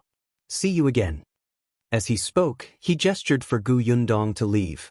Unexpectedly, Tao Yan, who was quietly listening to their bickering, was suddenly stunned. He asked, Zhang family? Which Zhang family? Zhang Hao's. The Zhang family that sells pastries? Are you very familiar with the Zhang family? Liu Wei waved his hand. No, it's just business dealings. Tao Yan stopped talking. Gu Yundong took a few more glances at him, feeling a little puzzled. Unfortunately, before she could ask, Liu Wei urged her to leave quickly. As soon as he went out, Liu Wei snorted and asked the waiter to serve the dishes to Zhang and the others. At the same time, he reserved a room to eat. Yundong grabbed him. "We're eating here? Aren't we going to the Zhang family?" "Are we? It's already so late. There's no point in going. I just didn't want to eat with Zhang, so I came out on purpose," Liu Wei said happily, but Yundong was silent for a moment before saying, "Let's go to the Zhang family." She was a little concerned about Tao Yan's hesitation just now. Liu Wei's brows were tightly knitted. "It's all right. If my father asks, just say that I refuse to go. Hell just hit me." But Yundong had already walked downstairs. "But I suddenly want to eat venison." "Liu Wei, why would a woman like you be so interested in venison? Don't you know that's what it was supposed to enhance manhood?" At the thought of this, Liu Wei blushed. Seeing that Yundong was about to leave the house, she quickly chased after him. Liu was still waiting outside. When he saw them come out, he finally heaved a sigh of relief. When the two of them got into the carriage and walked back to the Sun family, Yundong asked, "Zhang and the others don't know about your engagement with Miss Zhang? Otherwise, why would they ask about his relationship with the Zhang family? If you find any errors, ads pop up, ads redirect, broken links, non-standard content, etc., please let us know reports so we can fix it as soon as possible." Chapter 1056. Is this what Liu Wei called ferocious? Liu Wei pursed his lips. "If even you don't know, how would they know?" Yundong raised an eyebrow at him. Liu Wei said lazily, "This is my request. I can get engaged, but they can't tell anyone. My father is afraid that if I'm forced into a corner, he'll run away without a trace, so he agreed. You know that I'm not satisfied with this marriage, but my father insists that I interact with Miss Zhang. He seems to be certain that he'll definitely like her. It can also be considered to be giving each other a way out. If I still don't want to get married to Miss Zhang, he'll silently cancel the engagement. It won't ruin her reputation." "The Zhang family doesn't object to your request?" Liu Wei said, "There's a problem with the Zhang family's business. With the help of the Liu family, they naturally won't object. However, Miss Zhang is very angry. She's also fierce. Every time she sees me, she acts like she's the boss and I can only prostrate on the ground." This description was really indescribable. As the two of them spoke, the carriage stopped in front of the Sun family's house. Liu Wei asked Yundong to wait in the carriage while he jumped out. Not long after, he returned with Liu Yan. Yundong and Liu Yan had met twice. Although they were not as familiar as Liu Wei, their relationship was not bad. She sat next to Yundong and said, "I heard from Liu Wei that this kid is too insensible. My father is also messing around and I have to trouble you to make a trip. It's all right. I'm friends with Liu Wei. I'm also very curious about his fiancée." Yundong smiled. "Sister Liu, are you familiar with Miss Zhang? I've met her twice, but I can't say that I'm familiar with her." Although they were both young ladies from wealthy families in the county, Liu Yan was 7 or 8 years older than Miss Zhang. When she was still a girl, Miss Zhang was just a little bean. Later on, she married someone and gave birth to a child. She could not play with Miss Zhang. Although they had met twice, it was actually in a hurry. Yundong nodded. She knew what was going on. The Zhang family was really quite far from the Liu family. One was in the south and the other was in the north of the county.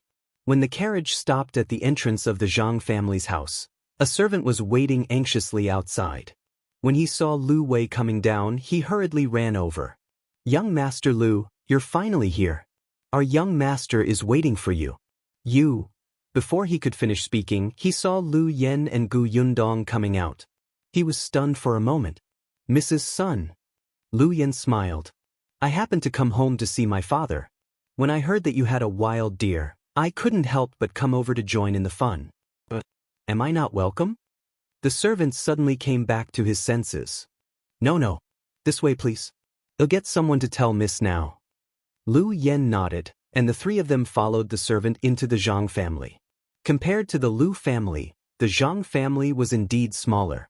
However, it was still a big family in Fengkai County and looked very rich. When they reached the front yard, Liu Wei separated from them. The servant led him to the left. On Gu Yundong's side, a maidservant led the way. After walking for a while, she suddenly heard a hearty voice. "Sister Liu, you're here?" As soon as the woman finished speaking, Gu Yundong saw a figure walking over quickly. She was wearing a light pink dress, and the pearl hairpin on her head swayed as she walked. She looked a little cute. She had a bright smile on her face and 2 dimples on both sides. It was obvious that she was a sweet girl. Is this the ferocity that Liu Wei spoke of? If you find any errors, ads pop up, ads redirect, broken links, non-standard content, etc., please let us know reports so we can fix it as soon as possible.